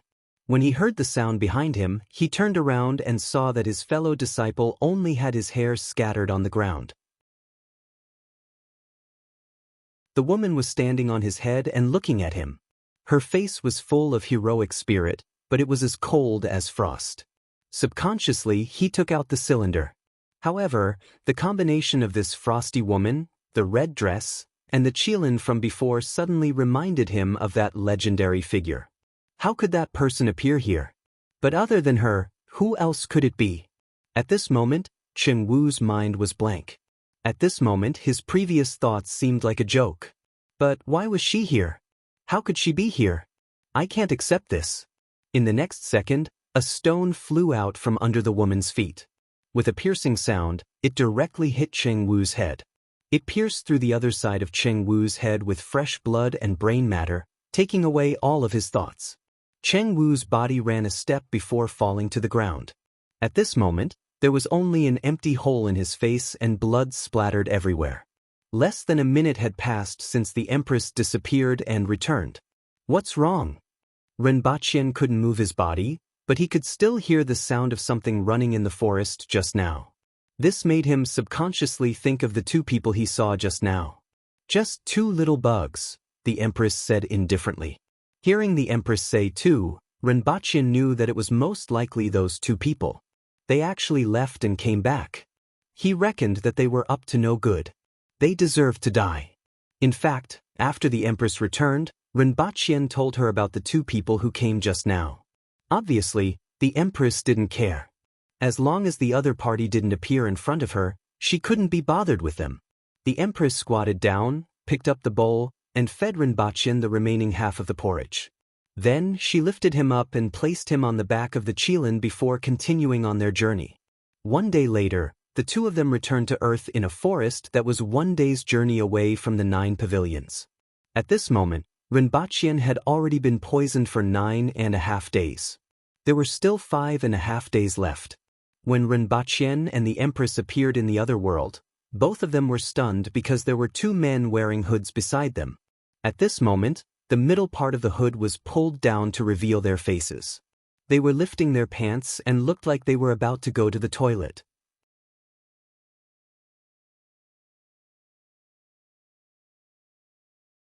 Chapter 190.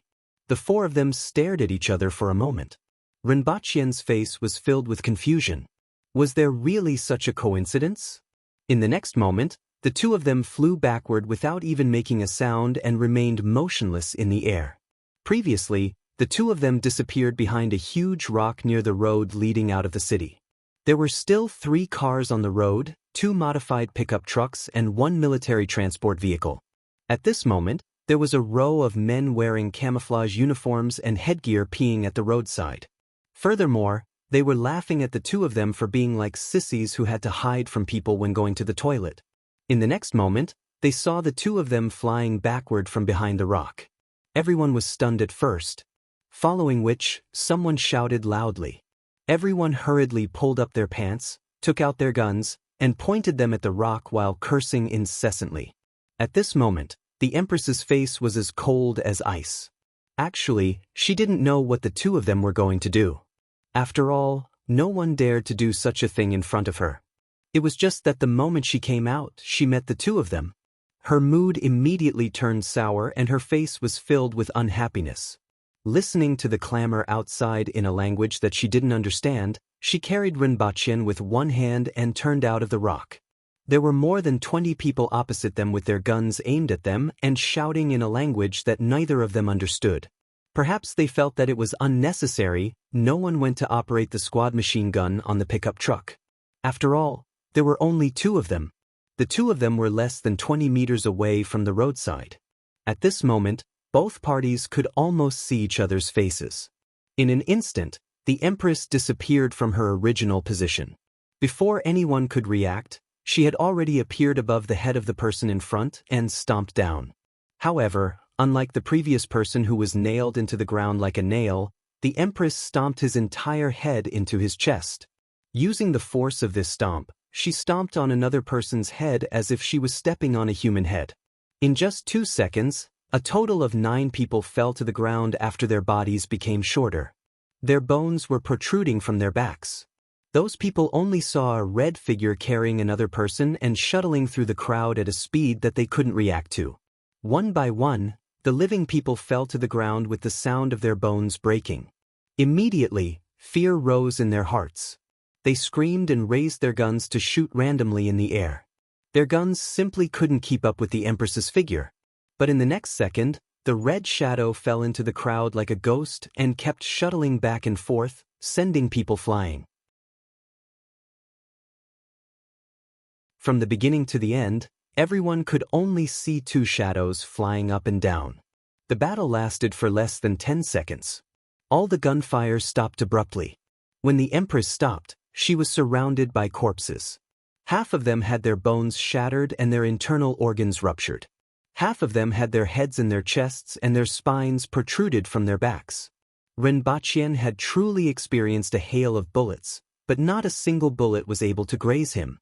In that kind of situation just now, he didn't feel the slightest bit of unease. He firmly believed in the Empress's strength. There might be someone else in the car, Rinpochen reminded. As soon as Rinpochen finished speaking, the doors of the 2 cars opened. A gunshot followed the opening of the car door. There was a total of 3 people. Their faces were full of fear, as if they had seen the devil. They shouted and hooked their fingers on the trigger. The Empress carried Rinpochen and moved horizontally for 2 to 3 meters.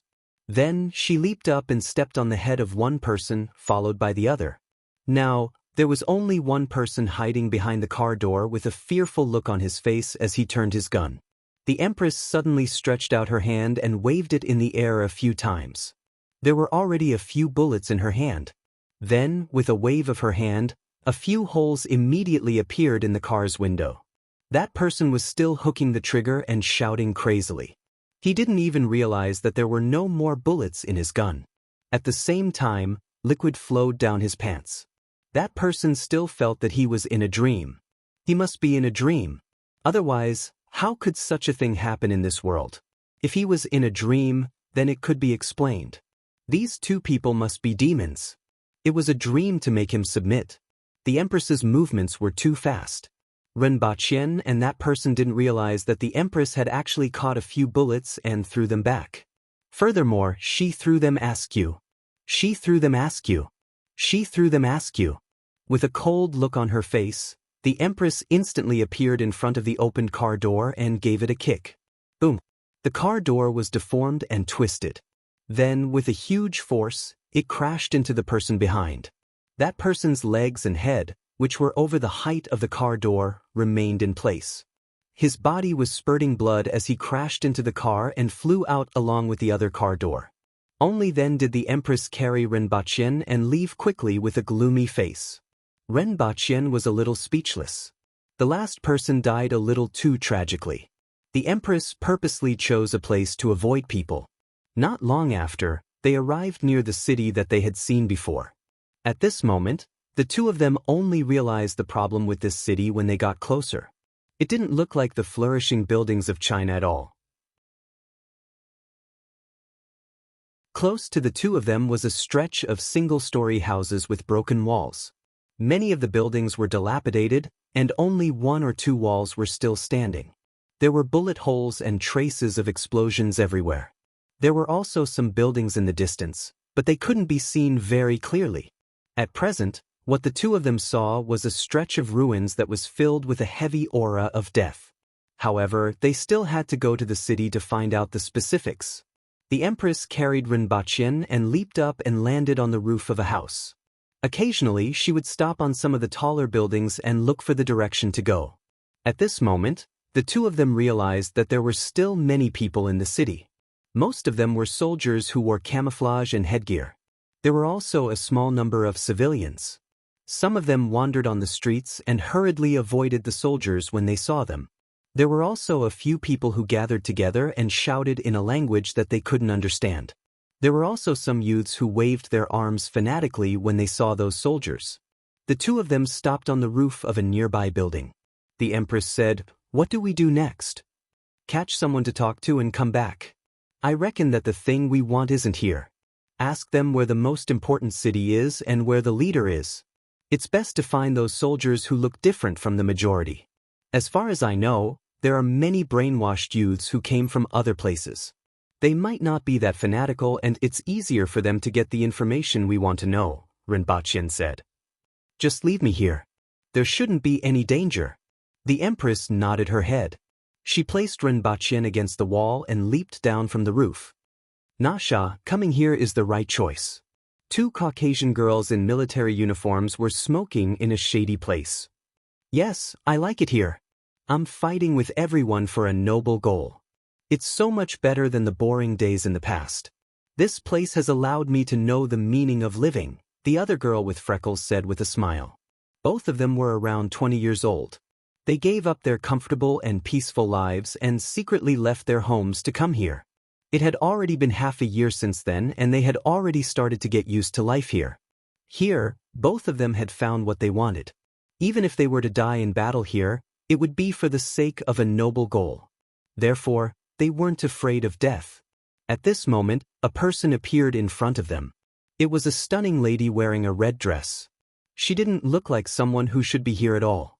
Instead, she looked like someone who should appear on television or at banquets. However, the two of them weren't concerned about this.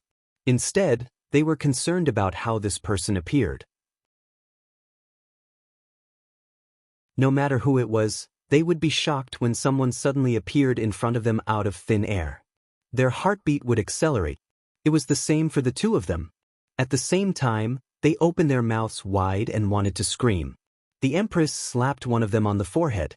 The back of his head hit the wall heavily and blood splattered everywhere. At the same time, she grabbed the other person by the neck and disappeared.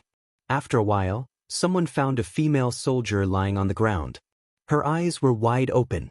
She had long lost her breath. Immediately, someone shouted a warning.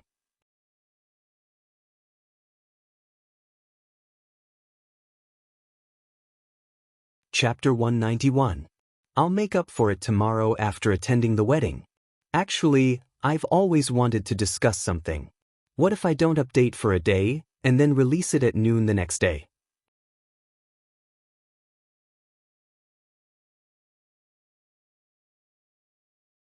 Chapter 192. Nasha used to think that she had lofty ideals. In order to protect absolute justice, she came here from her hometown and was prepared. However, at this moment, she was trembling. It wasn't only because of the pain in her left arm, but also because of the fear in her heart. At this moment, there were two people in front of her. One was a man leaning against the corner of the wall, and the other was the woman who looked stunning at first glance. After being brought here in an unimaginable way and having one of her arms broken, her heart was filled with fear. If they were soldiers from the government, she probably wouldn't be like this. However, that woman in red was actually able to carry her and leap 7 to 8 meters high. Her speed was as fast as lightning. This made her extremely afraid. She wasn't human at all. She was a devil in human skin. Renbachien had a kind smile on his face and said in a gentle voice, "Be good and tell us what we want to know. Then, you won't have to suffer like this anymore. What we want to know is very simple. Even if you don't say it, others will say it. Why must you stubbornly make things difficult for yourself?" The voice translation software on the Empress's phone translated Renbachien's words. Fortunately, he brought a solar charger with him the last time he set off. When he was in the other world, he hung the charger outside his backpack so that he could charge his phone. Nasha understood the man's words. After hesitating for 10 seconds, she felt a sharp pain in her right arm. The pain of her broken bones made her see black. Then that hand moved to her neck. "If you don't say it, we can only look for the next person. This isn't difficult for us. There will always be someone who will say it." Renbachien continued to speak gently. Nasha's heart was filled with fear. She cried hysterically, "What do you want to ask? I will tell you everything. Let me go, please let me go." No matter what, she was only a young woman in her 20s. Even though she came here with good intentions and had undergone preliminary training, she was still a young woman who hadn't experienced much. "Okay, that's good. Speak slowly," Renbachien said softly. Following which, he got to know some of the things he wanted to know during the question and answer session. In fact, this girl didn't know much. It was impossible for her to know too many things, such as where the sarin gas was or where the leader of the organization was. However, this gave Renbachien a sense of direction. He knew the location of the so-called capital of this organization. It was about a day's journey from here. With the Empress's speed, it would take her at most half a day. The higher-ups of the organization must be there. Even the head of the organization must be there. Perhaps he could get what he wanted. After knowing what he wanted, Renbachien felt a little regretful and said gently, "It's good to have ideals, but it's a pity that this world is very cruel." He looked up at the Empress and said, "Send her on her way." Before Nasha could react, the Empress placed a finger on her forehead and threw her corpse to the ground. Then, she picked up Renbachien and left quickly. Occasionally, someone would see a red shadow flash through the window, or they would see something jump between two buildings when they looked up. When they tried to look for it again, it was already gone. The scene just now was like an illusion. After leaving this place, Renbachien gave Chen Qing a call to inquire about the progress of the laboratory. It would be best if they could find the antidote. Unfortunately, even though Su Shan had sought help from her teacher, the progress was still unsatisfactory. Renbachien hung up the phone. It seemed like he had to continue down this path. After the two of them left, even though the entire city's army searched wantonly, they couldn't find anything. They only found the corpse on the rooftop more than an hour later. At that time, the two of them were already very far away from the city. Not long after, the convoy outside the city was also discovered. Everyone who saw it was shocked by the scene. 20 to 30 people were lying on the ground in a disorderly manner. Half of them had their heads in their chests and their spines protruded out from their backs. Everyone had no idea how this was done. On the other hand, everyone found some traces on the bodies of some people. Shoe prints. Those people who were still in good condition had a shoe print on their bodies. These people were kicked to death by someone? How could this be possible? So many people didn't even have the ability to resist? Even though there were some bullet marks in the surroundings, there weren't any bullet holes on the bodies of the deceased. There were only two ways to die. The first way was that their heads were in their chests, as if they were smashed by someone. The second way was that their internal organs were smashed and there was a shoe print on their bodies. Furthermore, the shoe print wasn't big and seemed to belong to a woman. Lastly, there was one person who was different from the rest. His head and legs were outside the completely deformed right car door. His body and the left car door were not far away. This method of death was completely incomprehensible to everyone. Finally, someone speculated that this person was standing behind the car door. The car door was smashed back by a huge force, which could be seen from the degree of deformation of the car door. After the car door smashed onto the person's body, due to the huge force and the fact that the person was standing behind the car door, the part of his body that was outside the car door was crushed by the car door, roof, and bottom. His body flew out along with the other car door. Judging from the scene, this seemed to be the only plausible scenario, but it was also the most impossible. In any case, dozens of people died in a convoy. It seemed like the murderer only had 2 or 3 people, yet he was able to kill them all empty-handed. This was what the scene conveyed to everyone.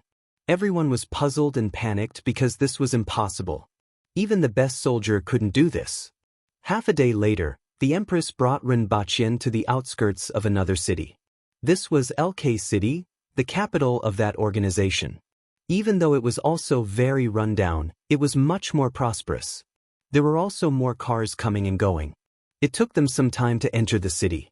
Their hiding place was still on the rooftop. After all, the Empress's skills allowed her to walk in the forest of tall buildings as if she was walking on flat ground. It was also not that easy to be discovered. Both of them stood behind the parapet of a building and looked down. There were many people here, unlike the previous city that was in ruins. Other than the streets full of soldiers and very few civilians, it was like a normal city. The only difference between this city and other cities was that the air was filled with fanaticism. Zixiao, be careful, it's very dangerous here. Even though some people with guns can't cause any harm to you, if it's an army, it will still be dangerous for you. The weapons in this world aren't those that you see. There are also cannons, bombs, and other weapons that are very destructive. We are not here to do anything, we just want to obtain some things, Rinpoche exhorted. Even though he knew that this city shouldn't be a threat to the Empress, she still had too little understanding of the weapons in this world. Rinpoche didn't want her to get hurt because of her carelessness. At this time, the sky had already started to darken. The Empress gave Rinpoche some water, hit him, and disappeared into the night. 3 hours later, there were already 5 corpses not far away from Rinpoche. The Empress's operation was very smooth. She specifically picked the people who seemed to have a high status in the big house to capture. Among these 5 people, 2 of them were officials of this city. However, they didn't give Rinpoche the information that he wanted. Listening to the clamor from afar and the sound of the vehicles moving in the city, Rinpoche felt that someone might have already discovered that something was wrong. After all, capturing 5 people wasn't like capturing 5 chickens. It wasn't time to rest yet, and they weren't necessarily alone. In that case, the corpses of the people who had been disposed of should have been discovered. Rinpoche thought that since the Empress was back, she would probably be preparing to change her location. Before Rinpoche could wait for the Empress, a group of fully armed soldiers rushed up the building. They kicked open the rooftop door and dispersed. Very quickly, they discovered the corpses that weren't deliberately hidden and Rinpoche, who was hiding in a corner. When he heard the sound of the rooftop door being kicked open and the hurried footsteps, Rinpoche closed his eyes and tilted his head, pretending to be unconscious. At the same time, he shouted in his heart, "Your Majesty, if you don't come back soon, you won't be able to see me again."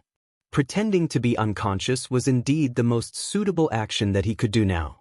Even though his clothes and appearance were different from the ones here, and a few muzzles were immediately aimed at him, pretending to be unconscious could more or less buy him some time and reduce the number of beatings.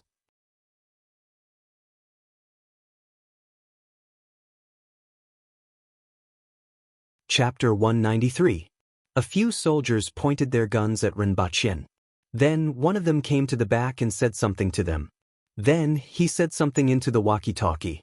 One of the soldiers quickly came to Rinpoche and poked him with his gun. Seeing that Rinpoche didn't respond, he gestured to the back. After being poked by the gun, Rinpoche could barely keep his body still. To be honest, pretending to be unconscious wasn't an easy thing to do, especially under such circumstances where he couldn't move or open his eyes to look at his surroundings.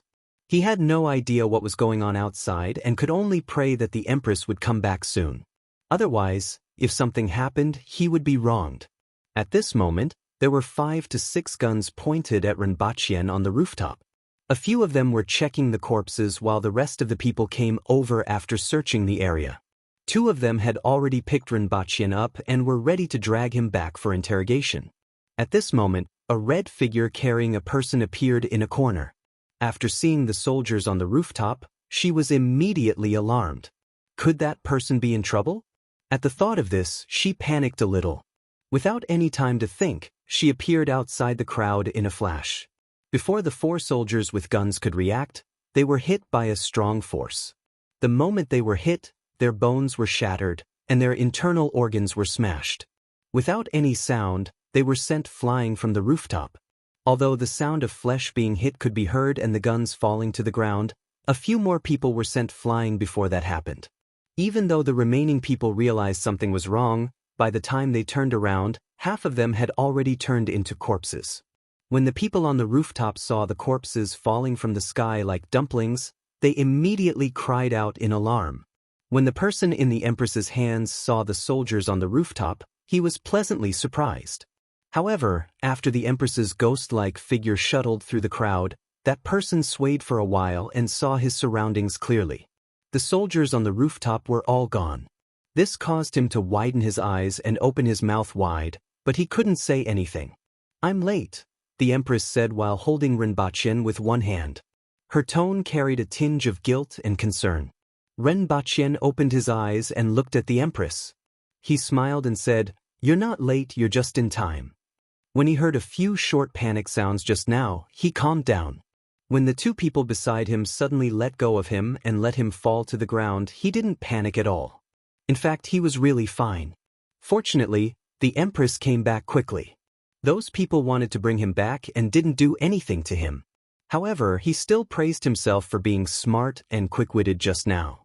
"Let's change places, we've been discovered," Rinpoche said.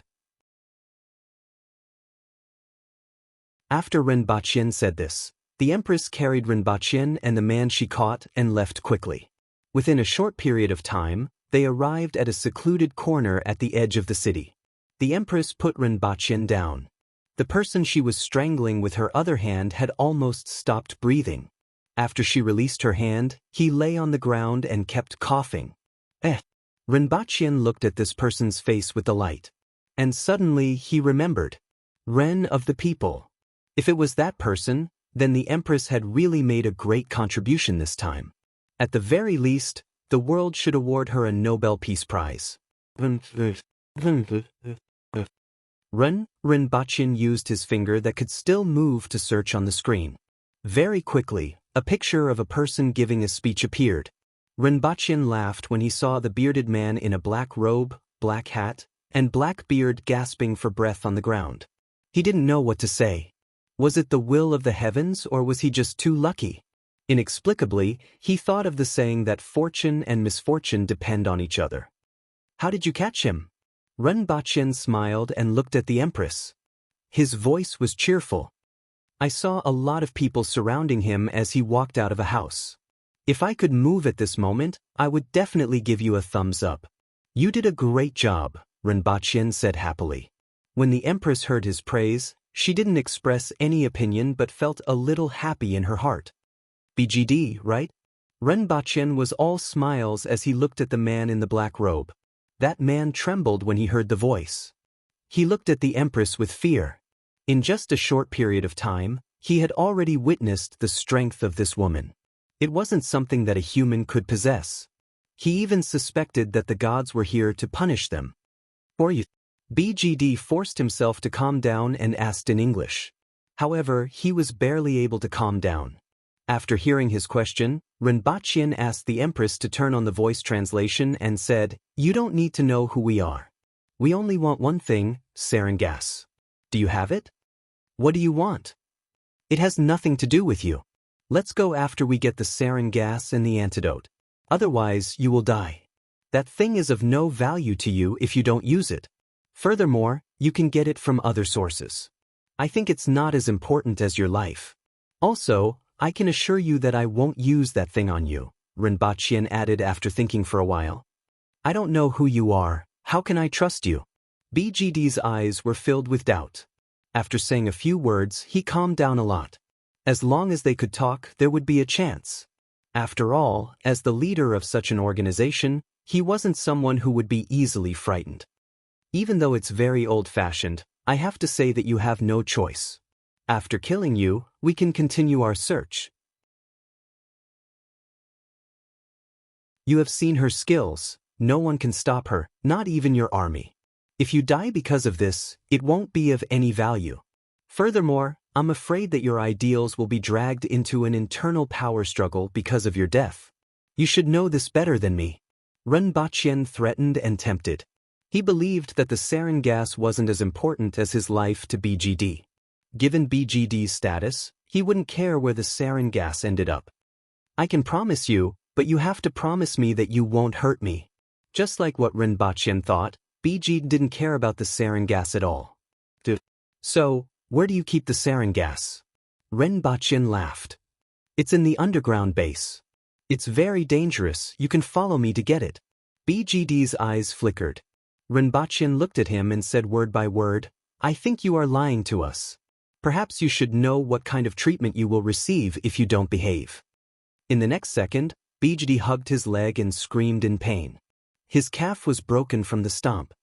"This time, I'm just reminding you not to do anything stupid. You have to remember that you have thousands of lives under your command. It's not worth it if you lose your life for something as insignificant as sarin gas. I know what I should do. You don't have to do this. I'm not lying to you." BGD's face was full of pain and he was sweating profusely. "I just don't want you to do anything stupid. You have to know that you can continue to be your leader after we leave. Otherwise, you will become a corpse," Rinpoche repeated. Actually, he wasn't as confident as he appeared.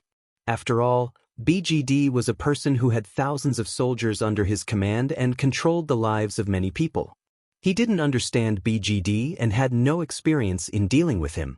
He could only bare his fangs to scare BGD and make him behave. After that, the Empress carried BGD in his backpack and left. Rinpoche was still hiding in a corner and waiting quietly. There were many vehicles and people shouting around him. It seemed like a large number of troops were searching for something in the city. He knew that this was an inevitable reaction after BGD went missing. His current location should be relatively safe and they wouldn't be able to find him in a short period of time. Half an hour later, the Empress suddenly landed on top of him. The backpack in her hand was already bulging, and it was filled with items. In her other hand, she was carrying a black cloth bag that looked like the BGD's robe that she had tied up. "Is this it?" the Empress asked as she took out a black bottle that was the size of a can. Looking at the size of the bottle and the bulging of the backpack, there were at least 20 to 30 bottles in it. The black cloth bag also contained about the same amount of bottles. "Try it and you will know," Rinpoche said. He felt that he was becoming more and more indifferent and didn't care about human lives anymore. A moment later, a group of armed soldiers was looking for something on the street. Suddenly, a bottle flew out of the darkness and landed at their feet. Everyone immediately raised their guns and searched around while shouting and cursing. In less than a minute, a few people at the spot where the bottle landed fell to the ground with their hands covering their necks. In less than 3 minutes, all of them collapsed.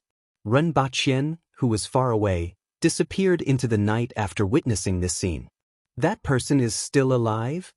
Since I said that I would spare his life, I naturally won't go back on my words," the Empress said. She didn't want to do such a thing. Rinpoche nodded his head. He didn't object to the Empress's actions. The world was so big, how could BGD find him?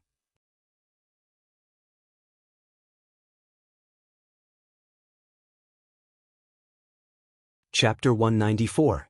Both of them thought that after they left, there would definitely be a huge wave of searches and a huge storm. In fact, there wasn't any. After BGD was brought back, he suppressed this matter. Previously, when he heard the news of a convoy being wiped out in another city, he immediately knew who the culprit was. He couldn't imagine that a human could actually reach such a level, but he saw it with his own eyes. Therefore, after some consideration, he suppressed this matter. On one hand, it would cause panic. On the other hand, it would affect his position. On the other hand, he was afraid of retaliation. However, after experiencing this incident, he became even more devout in his beliefs. Since such a powerful human was hidden in this world, the existence of God was inevitable. The two of them didn't know what would happen to BGD after they left and couldn't be bothered to care. Before daybreak, they crossed the border of Turkey and returned to Gaziantep. They found a random rooftop and stayed there. The nights here weren't cold. Although he didn't know the specifics, Rinpoche felt that even the Empress should be tired by now. Both bags were placed at one side. Rinpoche leaned against the corner of the wall. From here, he could see the Empress standing on the rooftop, overlooking the dark city and the occasional bright light. The night wind blew her hair and skirt up. Rinpoche liked watching the Empress like this more and more. Even if he could only see her back view, even if she couldn't move, he still felt happy. All the way until daybreak, the two of them went down to have breakfast. After that, they brought back some soft packaging film and carefully wrapped the bottles one by one.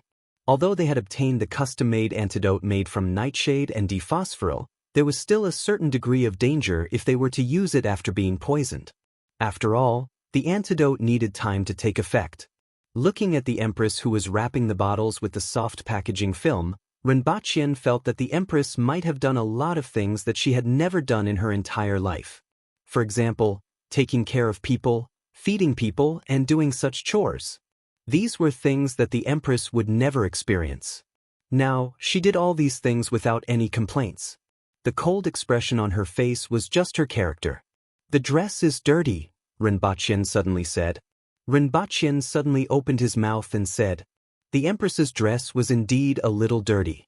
These few days she had been wearing the dress that he bought for her at HN. After so many days of running around, even if she was very careful, her red dress would still have some dust on it. There were also stains on the hem of her dress and a few other places.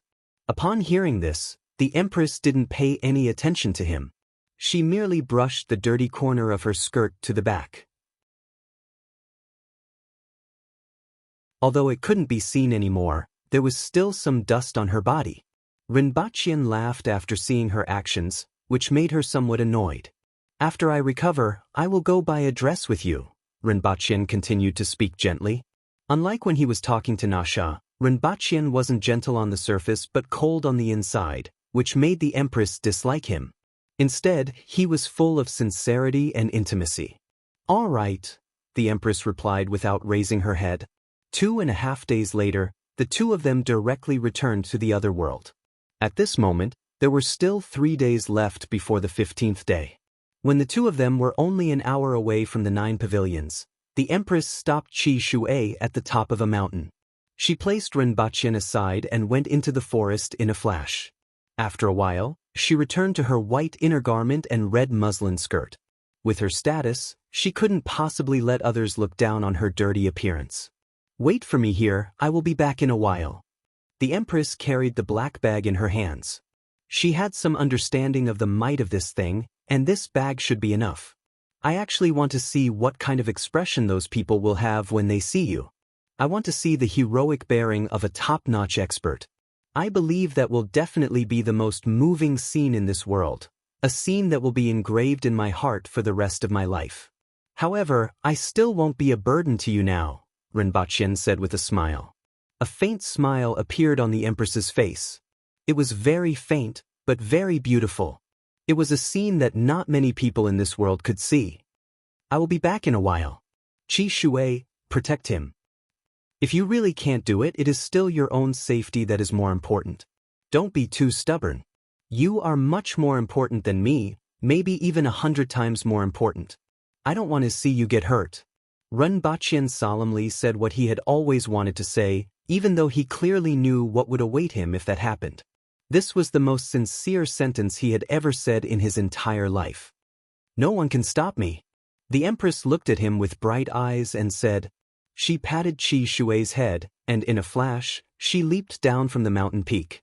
That indomitable figure remained on Rinpoche's retina, deeply imprinted in his mind, and occupied everything. The 9 pavilions had already been famous since the founding of Great Xia, and it had been at least 400 years since then. If one were to mention the 9 pavilions, other than their crazy style, there would be many experts. It wasn't far from the truth to say that experts were like carps crossing the river. The 9 pavilions had a great reputation. In the past few hundred years, there were at least 4 people who ranked among the top 10 experts in the world. Just this point alone made people not dare to look down on them.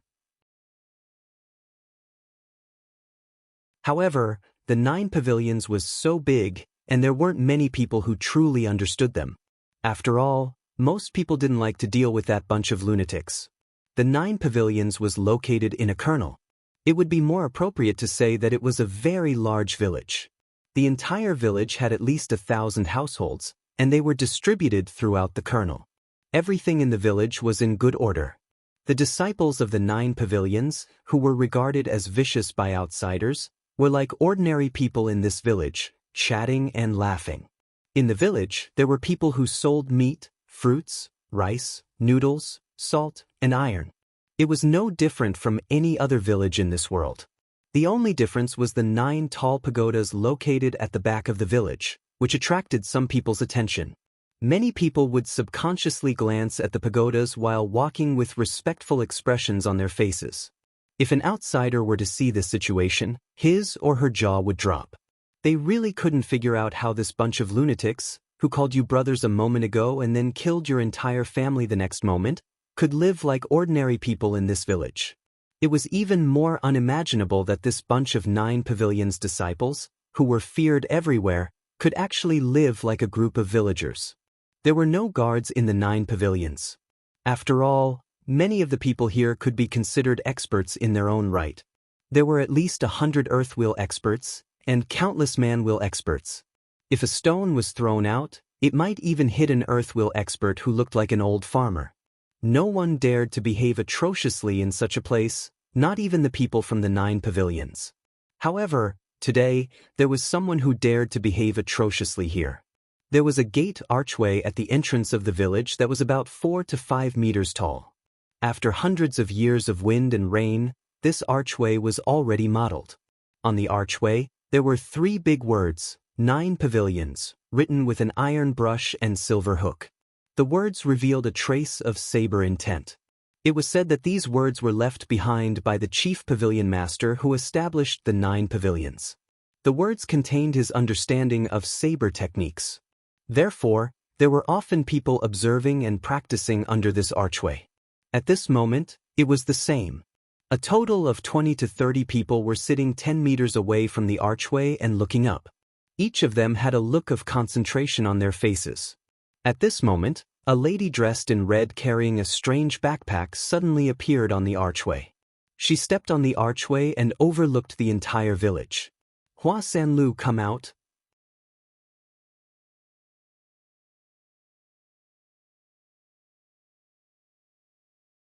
Chapter 195. Hua Sanlu, come out. A woman in red stood on top of the archway. Her cold voice reached everyone's ears, and everyone looked over in shock. Hua Sanlu was the Grand Pavilion Master of the 9 pavilions. He was also the 5th most powerful expert in the world. Even the royal family of Great Xia treated him with respect and addressed him as Mr. Hua. When had he ever been yelled at like this before? Following which, the crowd erupted. Regardless of whether it was the old farmers walking on the street vendors, the shop owners, or the gorgeously dressed lady boss, all of them rushed out. It was as if countless locusts were leaping up from the streets. One by one, they leaped onto the roofs. The scene was spectacular. Following which, they saw a woman in red standing on top of the archway that everyone treasured. Everyone started cursing. Some of them even tore off their peaceful facade and bared their fangs. Who's that? How dare you? Come down and beg for forgiveness. Get lost. A man thrust his sword at the woman in red on top of the archway. That strike was filled with a cold glint. Many people recognized this man. He was at the middle level of the earthwheel level and was considered pretty strong in the 9 pavilions. Most importantly, he was very young. He was only 22 years old and was likely to become a pavilion master in the future. Even though he wouldn't reach the level of Grand Pavilion Master Hua Sanlu, it was entirely possible for him to reach the level of the other pavilion masters. This man's swordsmanship wasn't fancy either. For 15 years, since he was 7 years old, he only knew one move: thrust. Not only was it fast, but it was also ruthless. Even someone at the same level as him wouldn't be able to block his thrust. This woman was an expert. Otherwise, she wouldn't even be able to pass through the crowd outside the archway. However, everyone felt that this woman would be in a sorry state even if she wasn't injured by this strike. Nevertheless, everyone moved closer to her and waited for her to fall before teaching her a lesson. Many people saw the woman's face clearly and were shocked.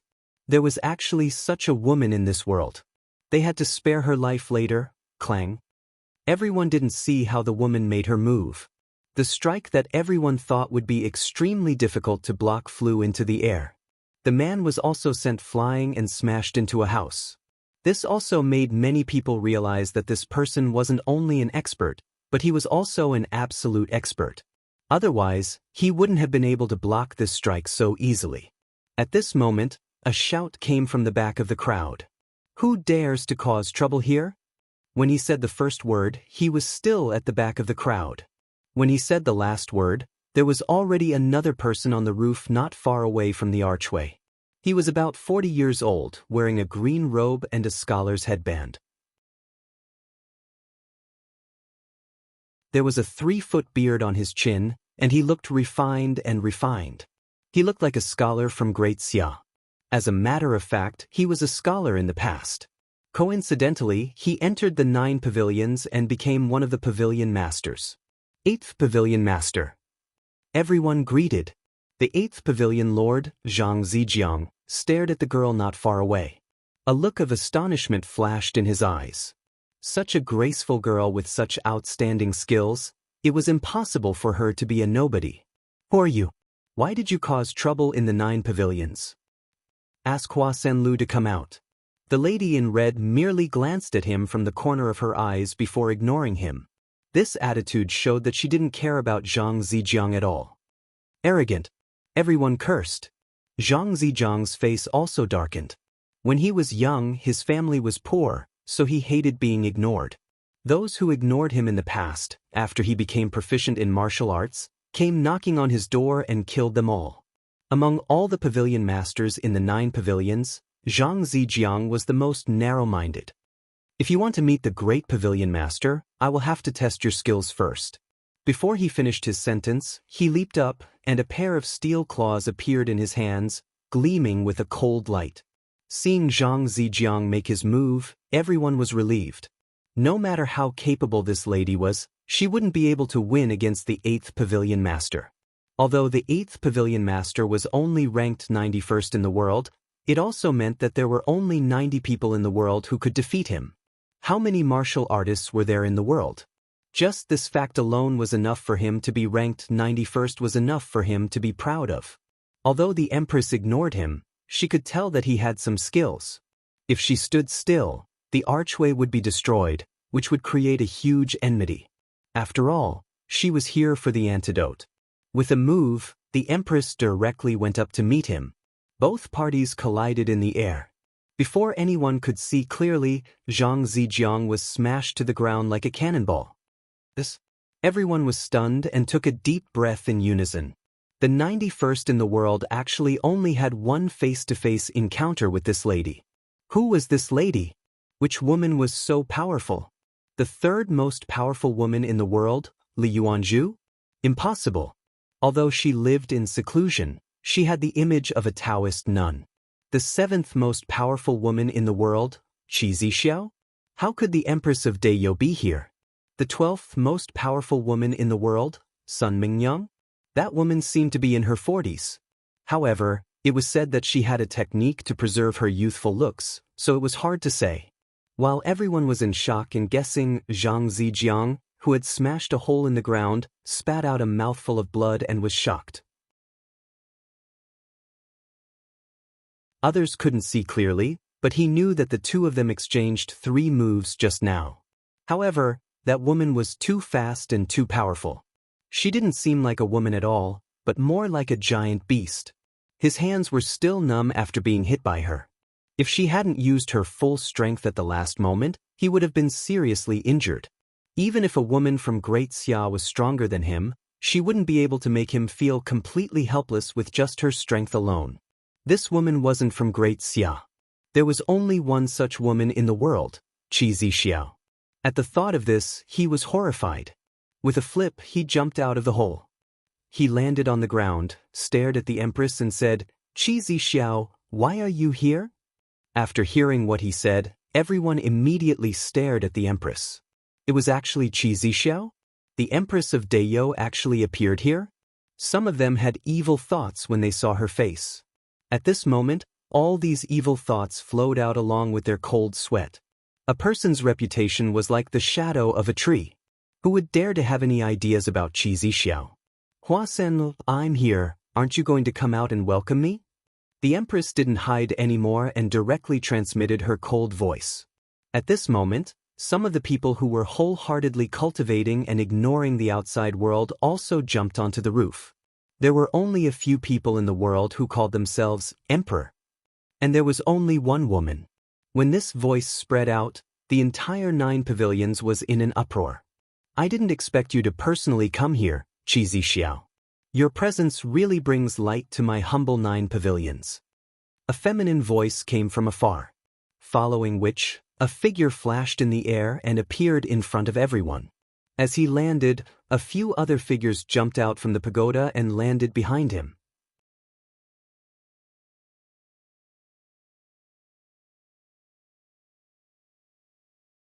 Chapter 196. In front of the crowd was a man in a flowery robe. His hair was loose, his face was powdered, and there was even a cinnabar between his eyebrows. He was considered handsome, but his body was filled with a gloomy aura. This man was the 9 pavilions Grand Pavilion Master, Hua Sanlu. He looked like he was in his early 20s, but in fact he was already over 50. There were 8 people standing behind him. They were all different in height, weight, and weight. There was an old man who was getting old, and there was also a young girl who was about 16. These 9 people occupied the top 100 positions in the world. It could also be said that they were notorious. After the 8th Pavilion Master, Zhang Ziliu, mastered martial arts, he killed everyone who looked down on him. The old man in his 70s or 80s was the 4th Pavilion Master, Lu Wu. When he was young, he killed his parents and fed their bodies to the dogs. The woman who looked like a young girl was the 5th Pavilion Master, Shi Qingjiao. She had once gone down the mountain to hide her identity and marry a rich man's son. On the night of the wedding, she killed everyone and left. Initially, some people thought that she did it because of hatred or emotional entanglements. However, she said, "I fell in love with him the moment I saw him. I wished I could stay with him until my hair turned white. However, I suddenly didn't like him anymore, so I killed him." The others also had different kinds of evil deeds. However, they didn't cause much of an impact. The 9 pavilions were powerful, and even if there were people who didn't like them, they couldn't do anything to them. "The Pavilion Master is here." "Greetings, Pavilion Master." When everyone saw so many rare people gathered here, they were in awe. At this moment, they were sizing up Qi Zixiao, the legendary lady. Qi Zixiao stared at Hua Sanlu. "Oh my, what day is it today for such a distinguished guest to come to my 9 pavilions? If I had known earlier, I would have gone out to welcome you. I just don't know why you, the Empress of Deyo, are here. Aren't you afraid that you won't be able to return?" Hua Sanlu smiled mysteriously and spoke in an exaggerated tone. "Give me the antidote for half-dead. Tell me what you want." The Empress didn't beat around the bush and went straight to the point. "The half-dead? Is there an antidote for that?" Hua Sanlu was surprised. He then looked behind him suspiciously and asked, "Is there an antidote for half-dead?" Why didn't I know about this? Since Grand Pavilion Master hasn't heard of it, then there's naturally no such thing.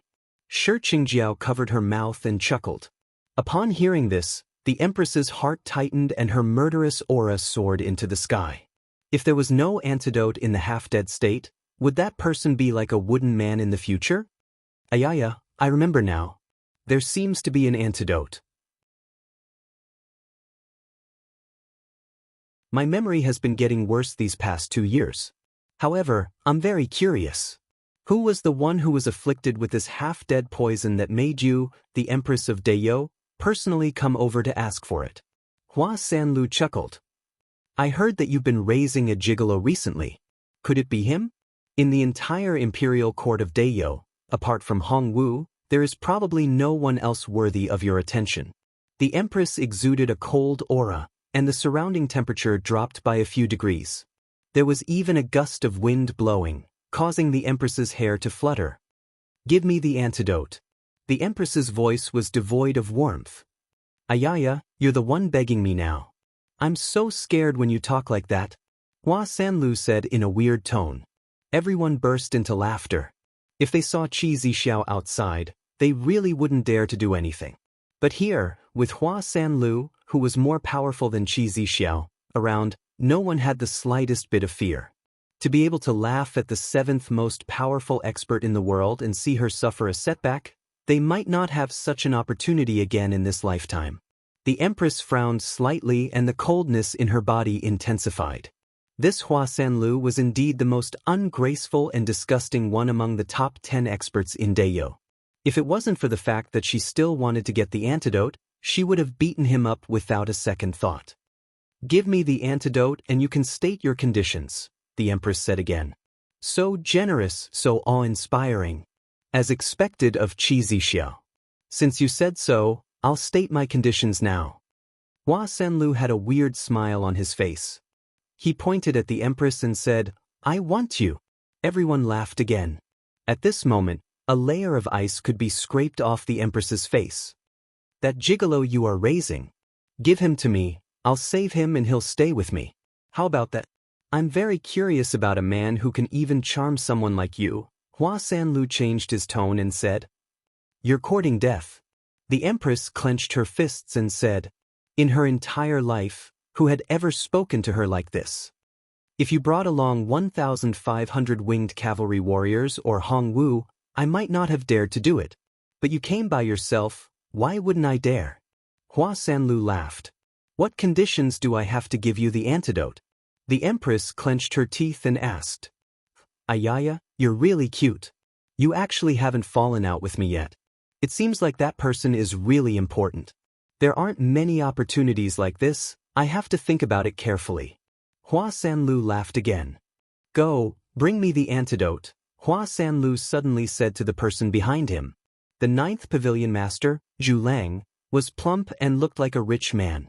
He had been wiping his sweat since he arrived. At this moment, after hearing Hua Sanliu's words, he immediately sighed and ran to the back. His movements weren't fast, but every step he took caused the ground to shake. It made people wonder if the 9th Pavilion Master's body was made of metal. Otherwise, how could he be so heavy? However, Zhu Lang was the person who researched medicine the most in the 9 pavilions. The place fell into silence for a moment. Hua Sanlu was racking his brains. What exactly did he want? After a while, Zhu Lang ran back again with a small box in his hand and threw it to Hua Sanlu. Do you want it? Hua Sanlu raised his head and looked at the Empress while playing with the box. Do you want it very much? State your conditions. The Empress looked at the box and her expression loosened a little. No matter what, as long as she brought the box back, she would be able to save him. Conditions, I can't think of anything. I suddenly realized that I don't seem to want anything. If I like women, I might be able to have some fun with you. But I don't even like women, what else do I want? Hua Sanlu suddenly felt vexed. I suddenly feel that my life is very boring. I don't like men, I don't like women, and I don't like gold and silver. Don't you guys think that it's very boring? Hua Sanlu turned his head and looked at the people behind him. It's indeed boring, simply too boring. A burly man who looked like he was cast from steel nodded his head in agreement. If it were me, I would just die, a skinny man who looked like a bamboo pole said sinisterly. Ayaya, this is a good idea, this is a good idea. When Hua Sanlu heard this, it was as if he had suddenly heard something funny and laughed cheerfully. He threw the box to Zhu Lang, raised his head and looked at the Empress with a sneer. How about this? If you kill me, the thing will be yours. If you can't kill me, I will peel off your skin and make it into the most beautiful doll. I will place it here for everyone to see. How about that? The Empress let go of the black backpack and hung it on the archway. Then she pounced toward Hua Sanlu.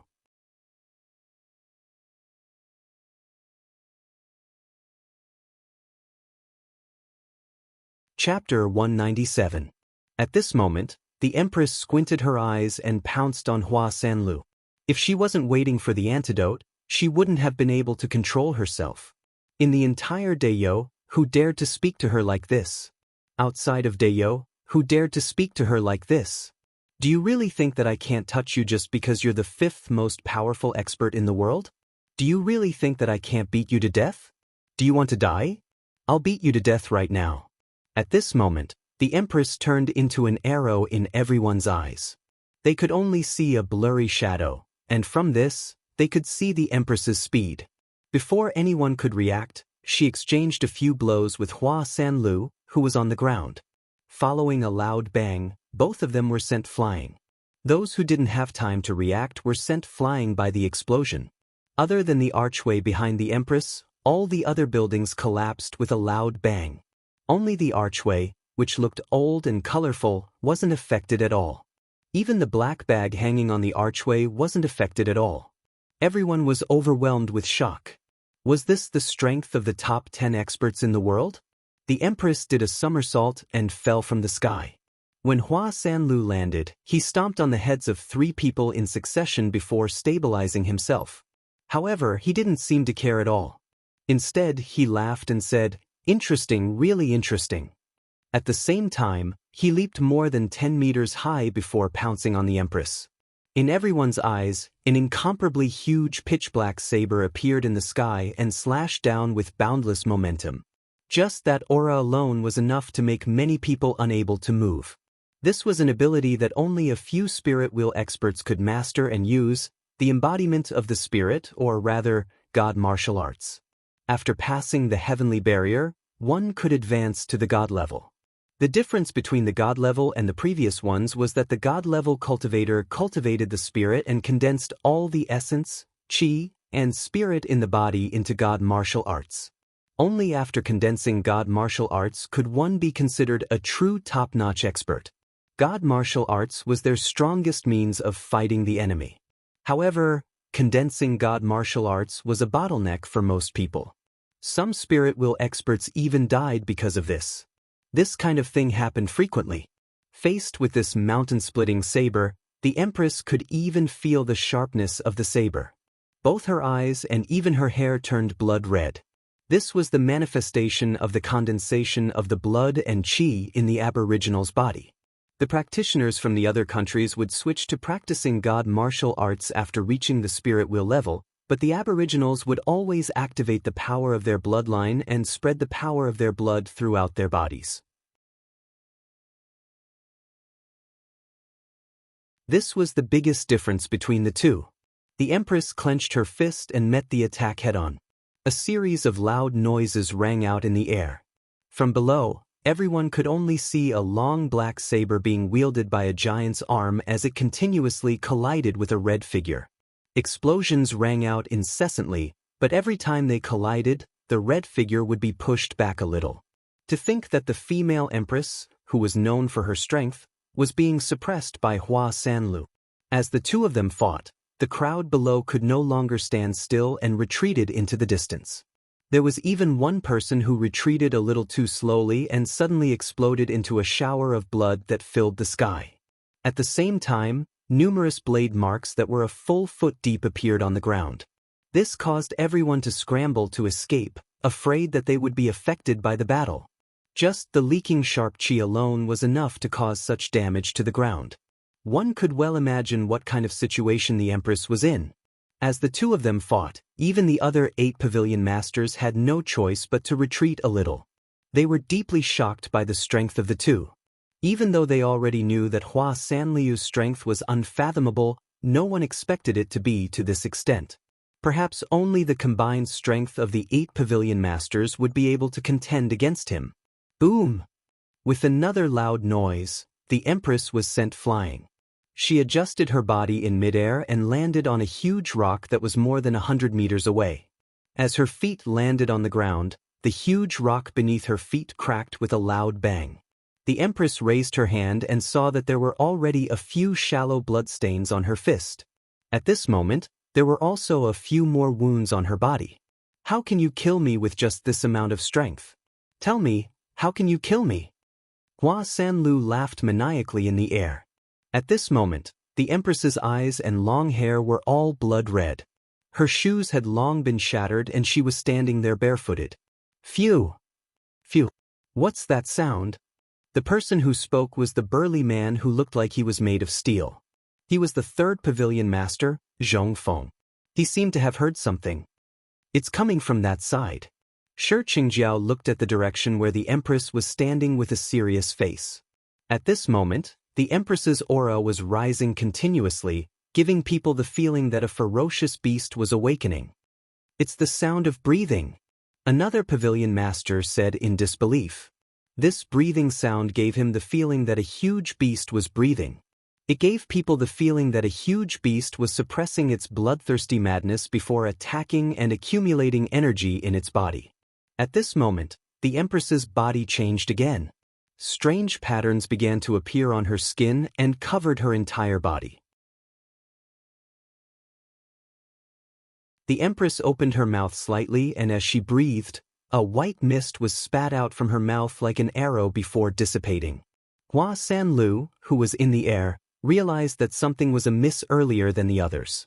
Previously, Qi Zixiao's strength made him feel a little strange. Even though she was strong, she seemed to be weaker than the 7th most powerful expert in the world.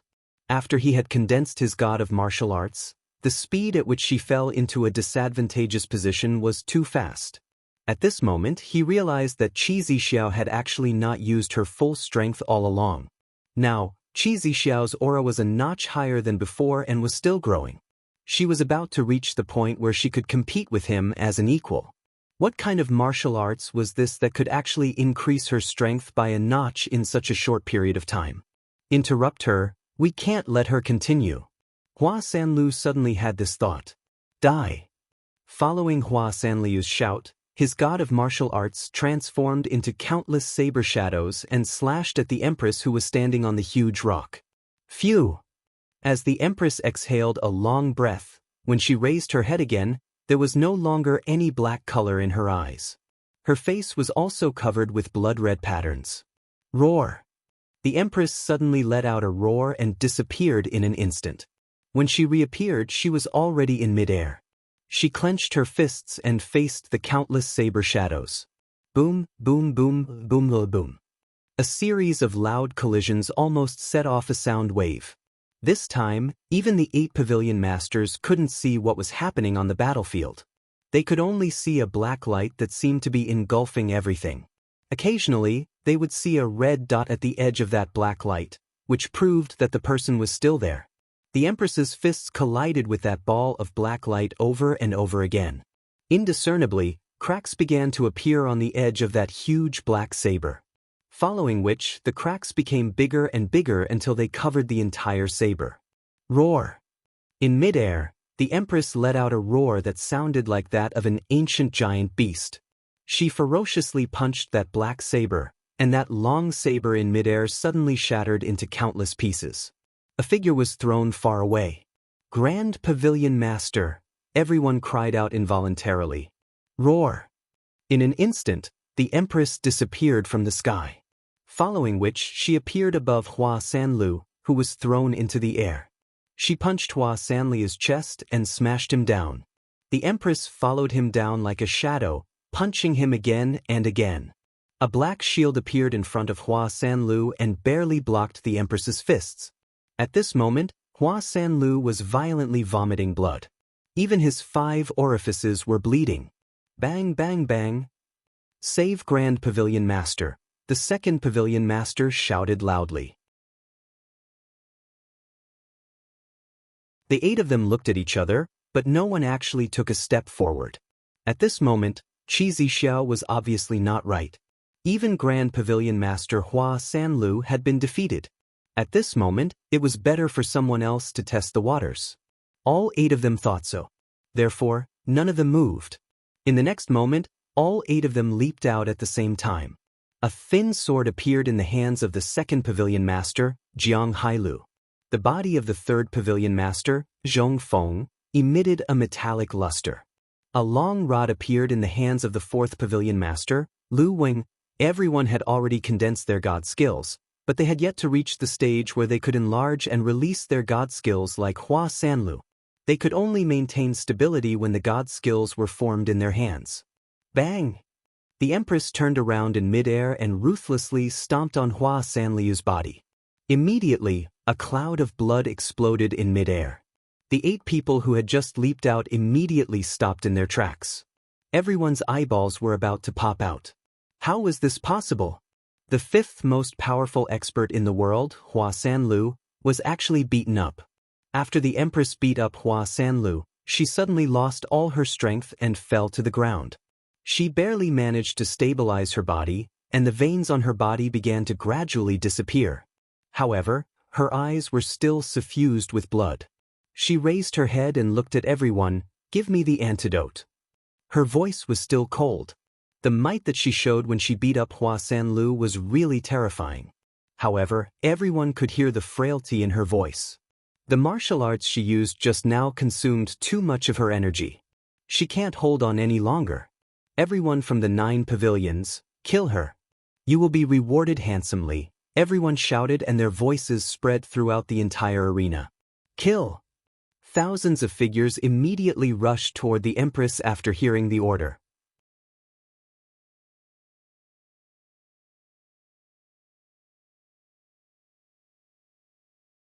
Chapter 199. Kill her and avenge Grand Pavilion Master. Everyone shouted. The 9 pavilions had always been able to stand tall in the world because every generation's Grand Pavilion Master was ranked among the top 10 experts in the world. Furthermore, the other Pavilion Masters were not to be underestimated. Now that Grand Pavilion Master Hua Sanlu was actually dead, it was imaginable how shocked everyone in the 9 pavilions was. Everyone's eyes were filled with fear and murderous intent. They were afraid of Qi Zixiao's strength, but they were also filled with murderous intent. The 9 pavilions' illustrious reputation was not only earned by the Pavilion Masters, but also by the disciples who were like mad dogs that wanted to bite their opponents even if they died. Furthermore, everyone could see that the Empress's body was unstable. Following the shouts of "seriously injured" and "kill," everyone rushed toward the Empress with bloodshot eyes. Among them, the fastest one wasn't anyone else but the fat, slow-moving 9th Pavilion Master Zhu Lang.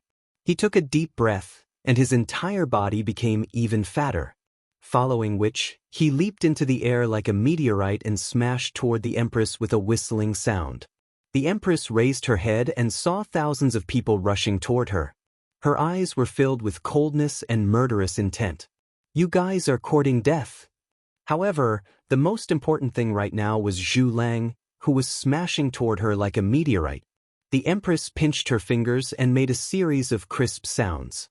Just now, she suddenly displayed astonishing strength and defeated Hua Sanlu, who was ranked above her. However, she paid a hefty price for it. The burst of power just now caused her internal organs to suffer great damage. Now that the power had receded, the feeling of weakness and pain alternated from every part of her body to her brain.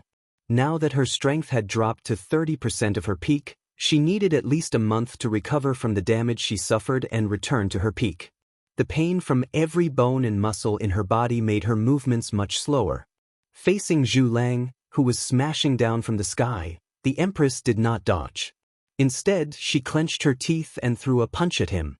"I am Qi Zixiao. How can I be underestimated by all of you?" the Empress thought to herself with a gaze as sharp as a knife. The moment her fist collided with Zhu Lang, The Empress felt Zhu Lang's body go limp. Her fist was directly wrapped in fat, and that fat was still trembling as it absorbed her strength. Bang! After the collision, Zhu Lang was sent flying into the air like a ball. The ground beneath the Empress's feet cracked. The other person, whose entire body was covered in a metallic luster, charged toward the Empress like a raging bull. It was the third pavilion master of the 9 pavilions, Zhong Feng. Both he and Zhu Lang had fused their godly martial arts with their bodies.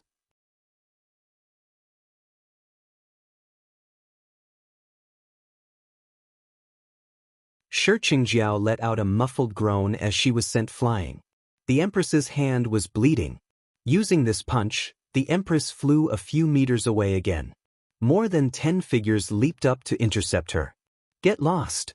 After knocking everyone down, she stepped on someone's body and headed straight for the archway. Her target was the bag hanging on the archway? Jiang Hailu, who was chasing after her, understood that there was definitely something strange about the bag. Otherwise, why would she do such a thing? However, it was too late for him to say anything. The Empress flipped over the archway and that black bag was already in her hand. At the same time, a meatball smashed down like a meteorite. The Empress turned around in midair and kicked the ball. Even though she repelled Zhu Lang, she was smashed back to the ground and was immediately surrounded by many disciples from the 9 pavilions. The Empress took out 2 small bottles from the bag with one hand, crushed them, and poured them into her mouth. Not good, stop her. Upon seeing this, Jiang Hailu immediately thought that the Empress was taking some medicine to restore her body's condition. He hurriedly shouted, but it was too late. He could only look on helplessly as the Empress took the medicine. It will take time for the medicine to take effect. Surround and kill her. Jiang Hailu shouted and immediately pounced over. It wasn't only him who thought so. Everyone else thought so too. No one thought that the Empress would actually take the antidote to the poisonous gas. The Empress threw the bag on the ground and stepped on it. Immediately, all the bottles in the bag were smashed. The Empress kicked the bag with the tip of her foot. The bag was torn into pieces and flew toward the crowd. More than 10 people were injured by the broken glass. The bag of sarin gas was scattered in all directions and began to volatilize in the air. Only 0.5 milligrams of sarin gas was enough to kill an ordinary adult. It was colorless, odorless, and extremely volatile. The bag that the Empress was carrying was at least 10 kilograms. Scattered in this area, one could imagine the concentration of sarin gas.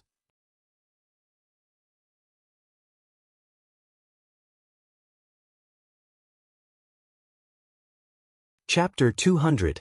The Empress was surrounded by 8 people. No matter who made a move, she would return it with a punch. She didn't use any fancy moves and relied entirely on brute force to defeat them. This had always been her style. No matter who her opponent was, she would kill them with a single punch. If she was at her peak, she wouldn't be afraid of these people. However, after defeating Hua Sanlu, she was at a complete disadvantage.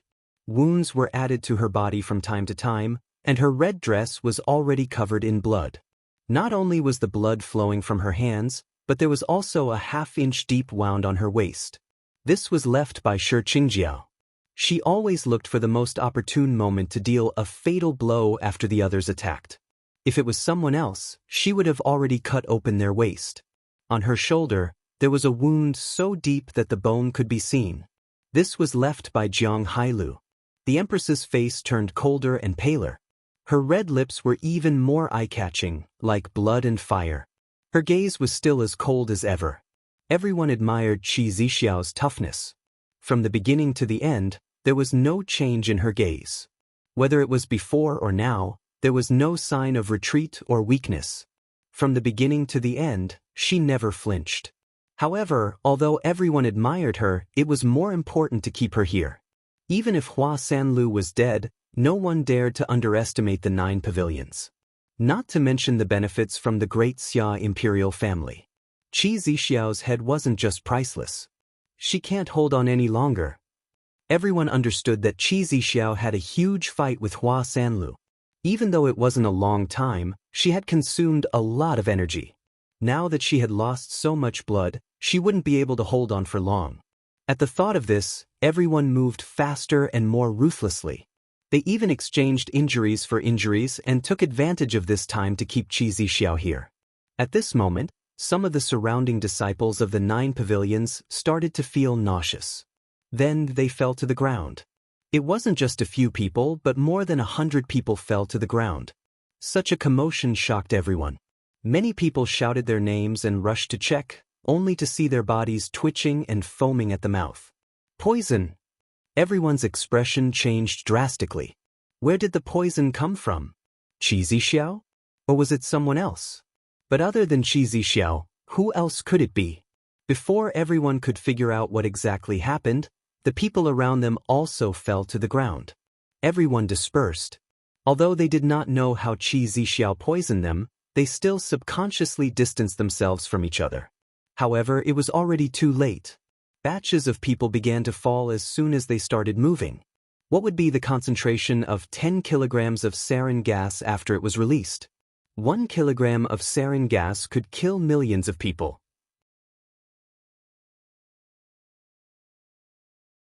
10 kilograms was enough to turn an area into a dead zone, not to mention in such a small area. Ordinary people would definitely die within 2 minutes if they were exposed.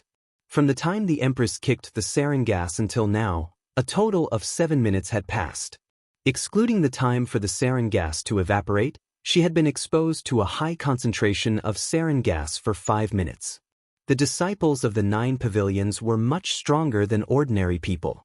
It took them 5 minutes to die, but because of this, everyone had inhaled a large amount of sarin gas. It was too late for them to escape. One by one, the disciples of the 9 pavilions ran out with terrified expressions on their faces. However, they didn't run far before they fell to the ground with their bodies twitching. The expressions of the 8 great pavilion masters changed drastically. No matter what, they had never thought that Qi Zixiao would actually poison them. Furthermore, they had no idea how she did it. Qi Zixiao, did you take the antidote just now? Jiang Hailu suddenly recalled the scene just now and immediately understood. What Qi Zixiao took just now wasn't some medicine to restore her body's condition, but an antidote. At this moment, everyone stopped and subconsciously looked at the black backpack that she had kicked into pieces. At this moment, it had turned into countless fragments that were scattered on the ground. Just now, Qi Zixiao took 2 small bottles from that backpack and drank them. Where would she find the antidote now? I have said before, all of you are courting death. The Empress looked at everyone coldly. Her breathing was somewhat rapid, and blood flowed from the corner of her mouth. It was extremely difficult for her to persevere for the past 7 minutes. Take out the antidote, Jiang Hailu shouted sternly with a glimmer of hope, even though he knew that it was very unlikely. At this moment, it was as if he had been doused with ice water, and his whole body was trembling. The faces of the others were deathly pale.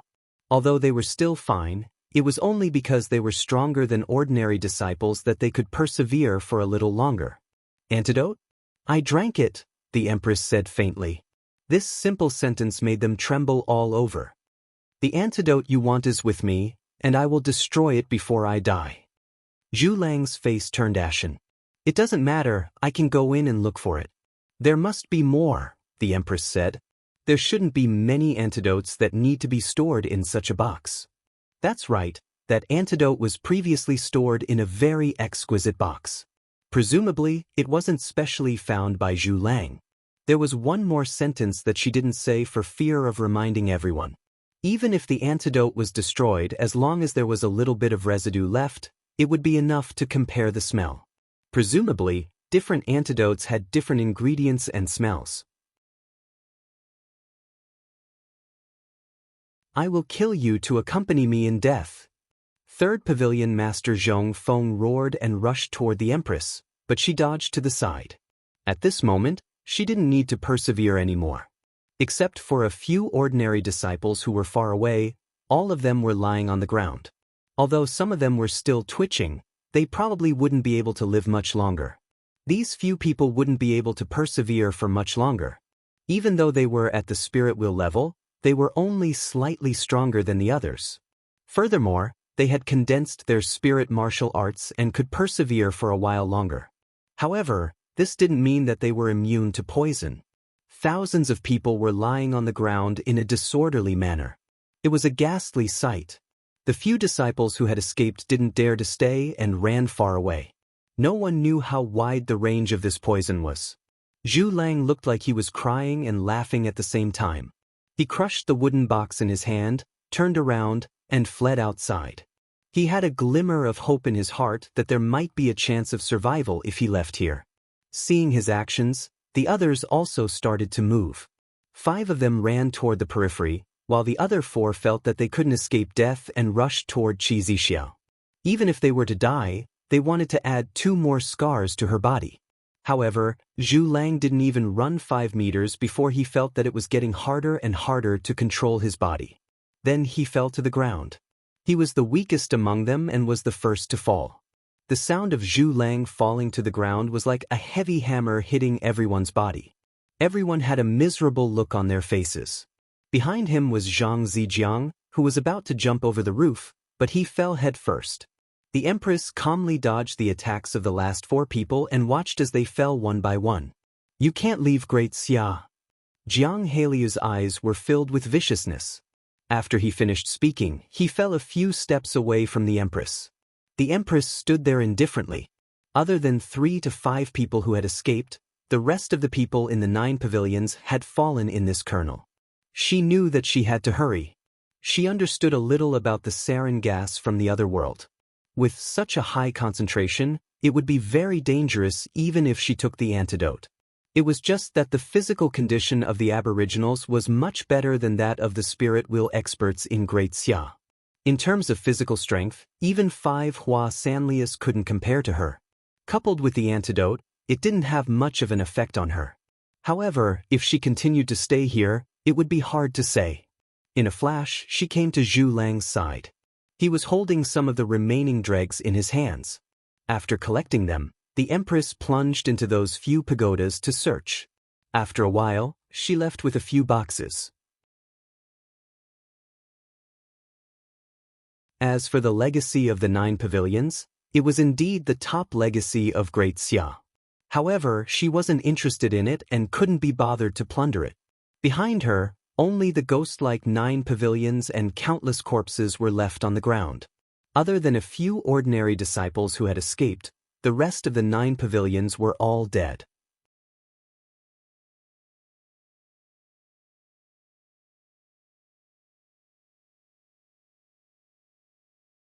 Chapter 201.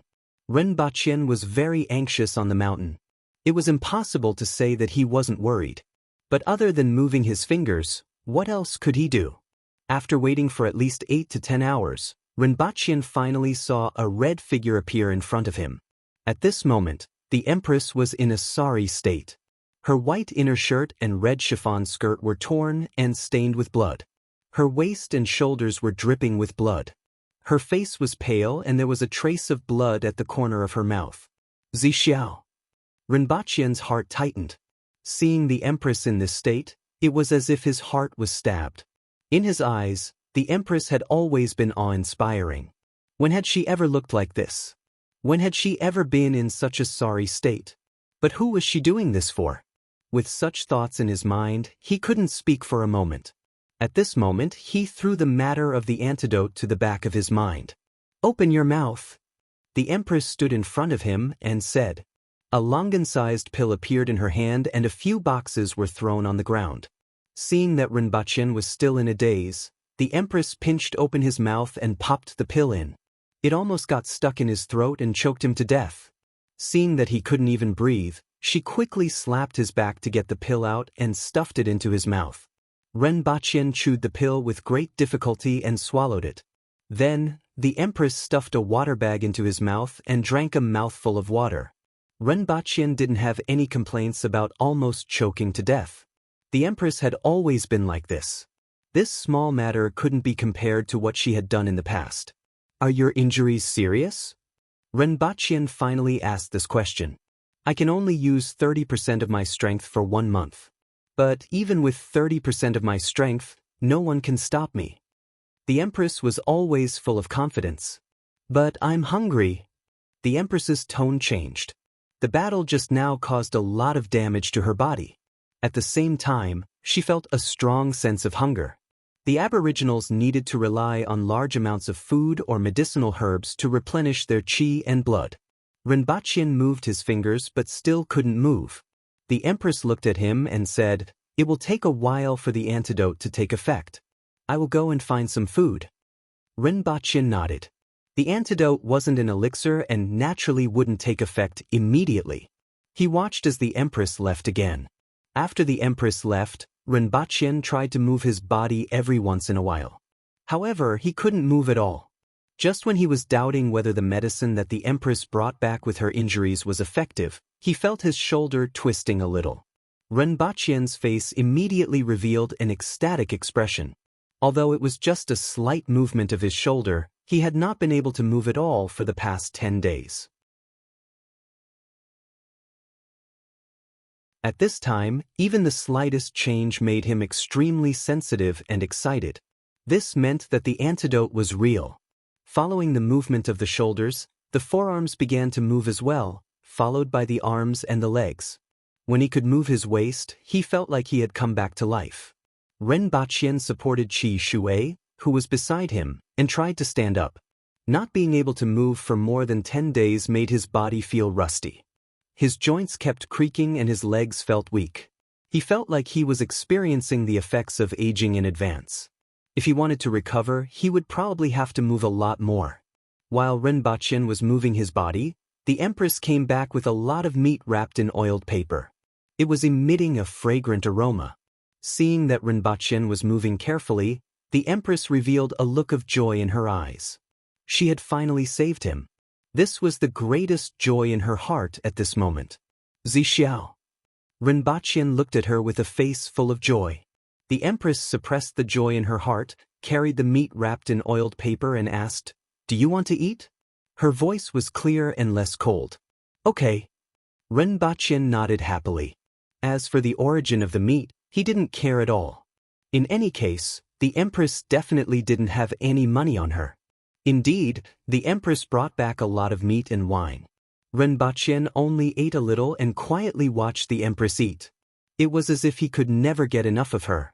"You have worked hard," Rinpoche said sincerely. He didn't say thank you. At this moment, it was already meaningless to say thank you. The Empress raised her head and drank a mouthful of wine. She simply said, "If you lie to me in the future, I will kill you." Upon hearing this, Rinpoche couldn't stop laughing. This made the Empress a little sullen.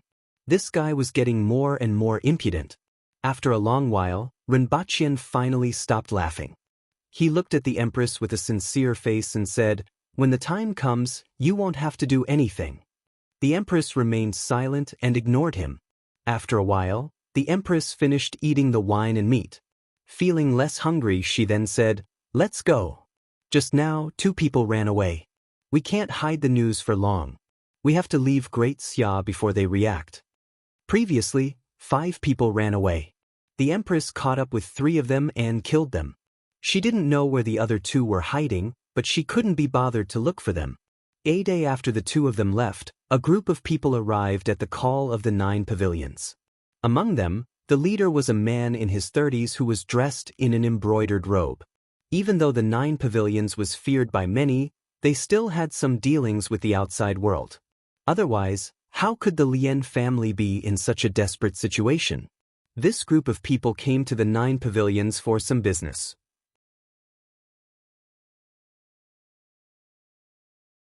However, when they walked to the mountain pass, everyone's facial expression immediately changed. From here, they could see countless corpses lying on the ground. Almost all the buildings near the gate of the 9 pavilions had collapsed. What happened here? Everyone was shocked. Someone launched a large-scale attack on the 9 pavilions? How was this possible? Who was so daring? More importantly, the 9 pavilions was like a ghost town at this moment. There wasn't the slightest movement inside. The last time they came here, there were many disciples and livestock. But now, there wasn't even a bug in sight. Everyone stood at the mountain pass and didn't know whether to advance or retreat. They wanted to go forward and check, but they were afraid that there were enemies inside. After waiting for more than an hour, There was still no sound inside. At this time, everyone mustered up their courage and went down. The more the leader in the embroidered robe walked in, the more shocked he was because the corpses lying on the ground were all disciples of the 9 pavilions. Very quickly, everyone realized that these people were all poisoned to death. The 9 pavilions were famous for their use of poison. How could there be a poison expert in this world who could actually poison the people of the 9 pavilions to death? What about Hua Sanlu? What about the other 8 pavilion masters? Even if ordinary disciples were poisoned to death, these few people couldn't possibly be poisoned to death, right? When he saw half a corpse, his whole body instantly froze. This corpse only had a head above the chest. He had seen this face before. It was Hua Sanlu, the 5th most powerful expert in the world, Hua Sanlu. Previously, he had only seen him twice from afar. At that time, he was so powerful. Now, he actually died here? Since Hua Sanlu died here, could it be that the other pavilion masters were also dead? Otherwise, why wasn't there anyone cleaning up here? Suddenly, a thought emerged in his mind. This thought terrified him. If this news were to spread, the whole world would probably be shaken. The 9 pavilions had actually been destroyed. Soon after, another thought emerged in his mind. Since the 9 pavilions had been destroyed, were the resources and secret manuals that the 9 pavilions had accumulated over the past few hundred years still around? When he thought of this, he suddenly felt a burning passion in his heart. He raised his head and looked at the 9 pavilions with a burning gaze.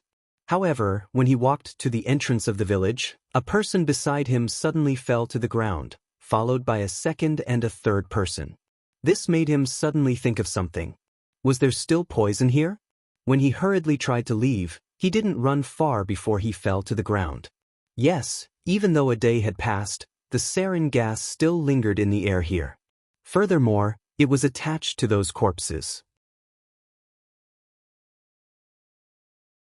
When they checked and flipped over the corpses just now, they naturally came into contact with some. Only a few people who were guarding the mountain pass were spared. A few of them rushed in and carried the man away, but he was already foaming at the mouth and dead. When the rest of the people saw this, they hurriedly ran out of the mountain. As they left, the news of the 9 pavilions being destroyed spread. In just 2 days, countless people gathered outside the mountain. The 2 disciples who originally ran away wanted to come back in 2 days to take a look and bring away those ancient manuals. Therefore, they hesitated and did not spread the news of Qi Zixiao's arrival in Great Xia. It was just that they did not dare to go near for a while and were discovered by these people.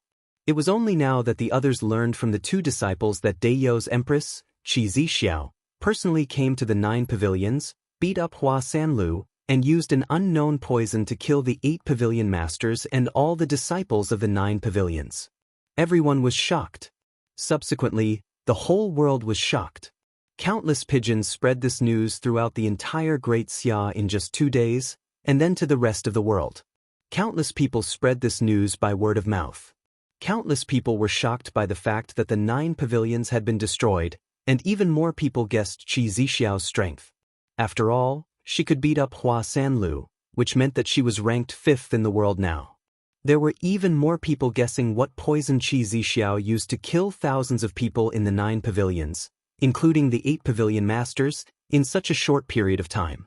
No one knew that the Empress of Deyo, Qi Zixiao, who was originally ranked 7th in the world, was actually an expert in using poison. Her identity, the strength that she had displayed, and the methods that she had displayed, all of them had shocked the world. At the same time, the troops at the border were getting ready, and countless experts were dispatched. No matter what, they had to make Qi Zixiao stay and not let her return to Deyo.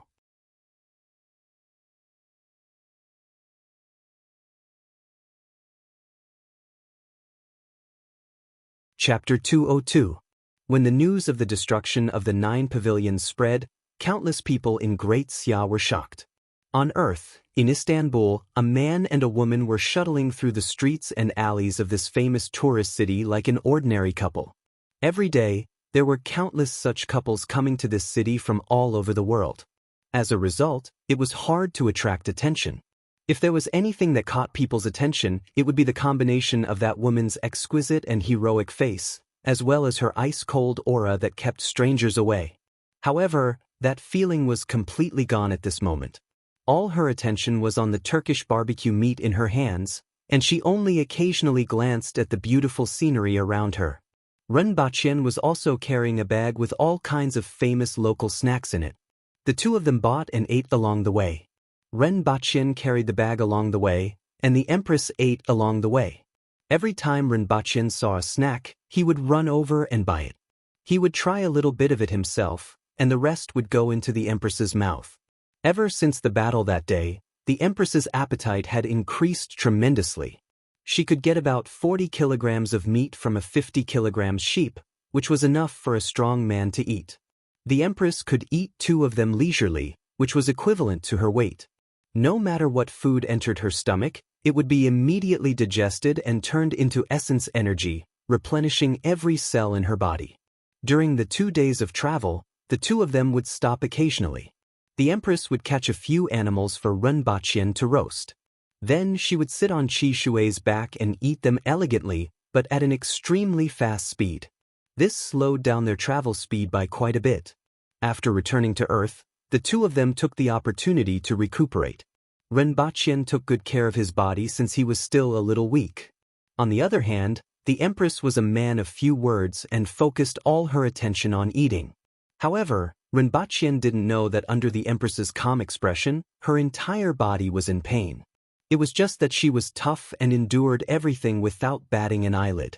She would only speak when she was hungry.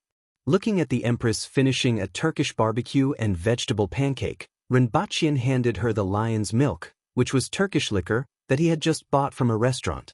This kind of anise liquor was generally around 70 degrees. After mixing it with water or ice, it would turn milky white before being drunk. The Empress raised her head and gulped down half a bottle of lion's milk that had been mixed with ice cubes. Her face was slightly red as she had already drunk 3 bottles of lion's milk along the way. Yes, she hadn't stopped eating since she arrived in the morning. The food that she ate while she was on the road in Great Xia wasn't enough for her.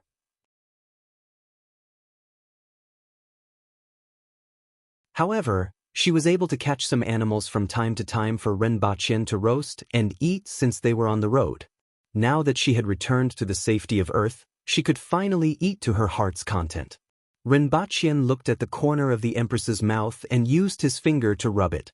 The Empress paused for a moment, turned her head to look at him, lowered her head, and continued to look at the multi-layered pancake in her hand. Then she gently bit it. The 2 of them walked around for a long time, but they didn't feel much about the beautiful scenery and exotic flavors here. However, they had an intuitive understanding of the snacks here. In the afternoon, the 2 of them went to the beach in Istanbul, near the mouth of the Black Sea. There were many people on the beach, and hot beauties in bikinis could be seen everywhere. They had beach mats under their bodies and were lying there basking in the sun. The 2 of them stood near the beach. Renbachien's gaze roamed around the beach. All kinds of hot beauties in bikinis were a very common sight in this world, but it made the Empress raise her eyebrows. "Do they look good?" the Empress asked coldly. "No, they can't be compared to you. There's no comparison at all. You can see that my gaze isn't on them." Renbachien turned his head to look at her and shook his head.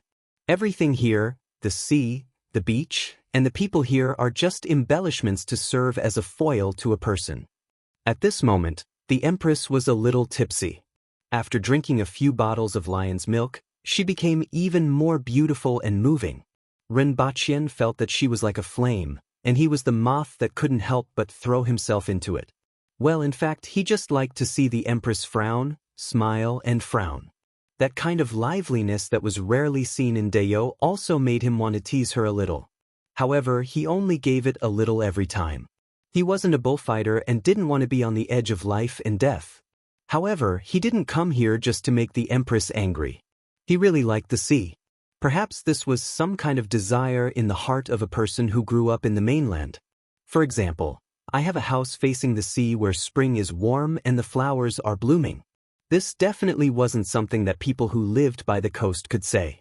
The sea was always the romance of the people in the mainland, especially when they were in pairs. In fact, people who lived by the coast didn't think so. This was because living by the sea was too humid, especially when it was a house with a sea view. After living for a long time, it was easy to get rheumatism and various kinds of cold diseases. The empress was originally somewhat unhappy. After hearing what Rinpoche said, she didn't say much and continued to eat her snacks with a cold face. At this moment, she was holding a cheese roll in her hand. This kind of sweet food was also her favorite. Rinpoche smiled and said, "If you don't like it here, then go back." After spending half a day in the car, it was worth it to see the empress's "I'm not happy" expression. Both of them returned to the city and stayed for a night. The next day, they took a flight to the imperial capital. After staying for a night, they chartered a car to return to Shurcheng early the next morning. Rinpoche threw his things on the floor and immediately collapsed on the sofa. Originally, his body hadn't recovered. Moreover, he was so tired from the long journey that he really felt that he didn't have any strength at all. In less than half an hour, the empress looked at him with bright and piercing eyes and said, "I'm hungry." But Rinpoche leaned on the sofa and turned his head with a smile on his face. Such a simple request was something that he had to do even if he was tired. Both of them then drove out to have a meal and went to the supermarket to buy a bunch of food. For the entire afternoon, they curled up on the sofa and ate all kinds of snacks, KFC family buckets, pizza, donkey barbecue, and all kinds of cooked food while watching a movie. Occasionally, Rinpoche would snatch a piece of food from the empress's hands to eat. Every time, the empress would look at him, but he still didn't get tired of it. Even though there was a pile of food on the table, he still felt that the thing in the empress's hands was more tempting to him. At night, Rinpoche watched the empress enter her room. Only then did he return upstairs in a cheerful mood to visualize the visualization of water. Previously, when he was poisoned, every time he visualized the visualization of water, the lake water would surge like raging waves, making it impossible for him to dive into it. It wasn't until these few days that he could move his body that he could gradually dive into the lake. The lake in the visualization of water was originally a part of his body. Every time he dived into the lake, his body would change little by little. To put it simply, his kidneys were of the water attribute. It was just that the time he spent cultivating was too short. Other than his strength increasing to about 160 kilograms under the effect of the drug, he didn't discover any other changes. The next morning, Rinpoche woke up and made breakfast for the empress.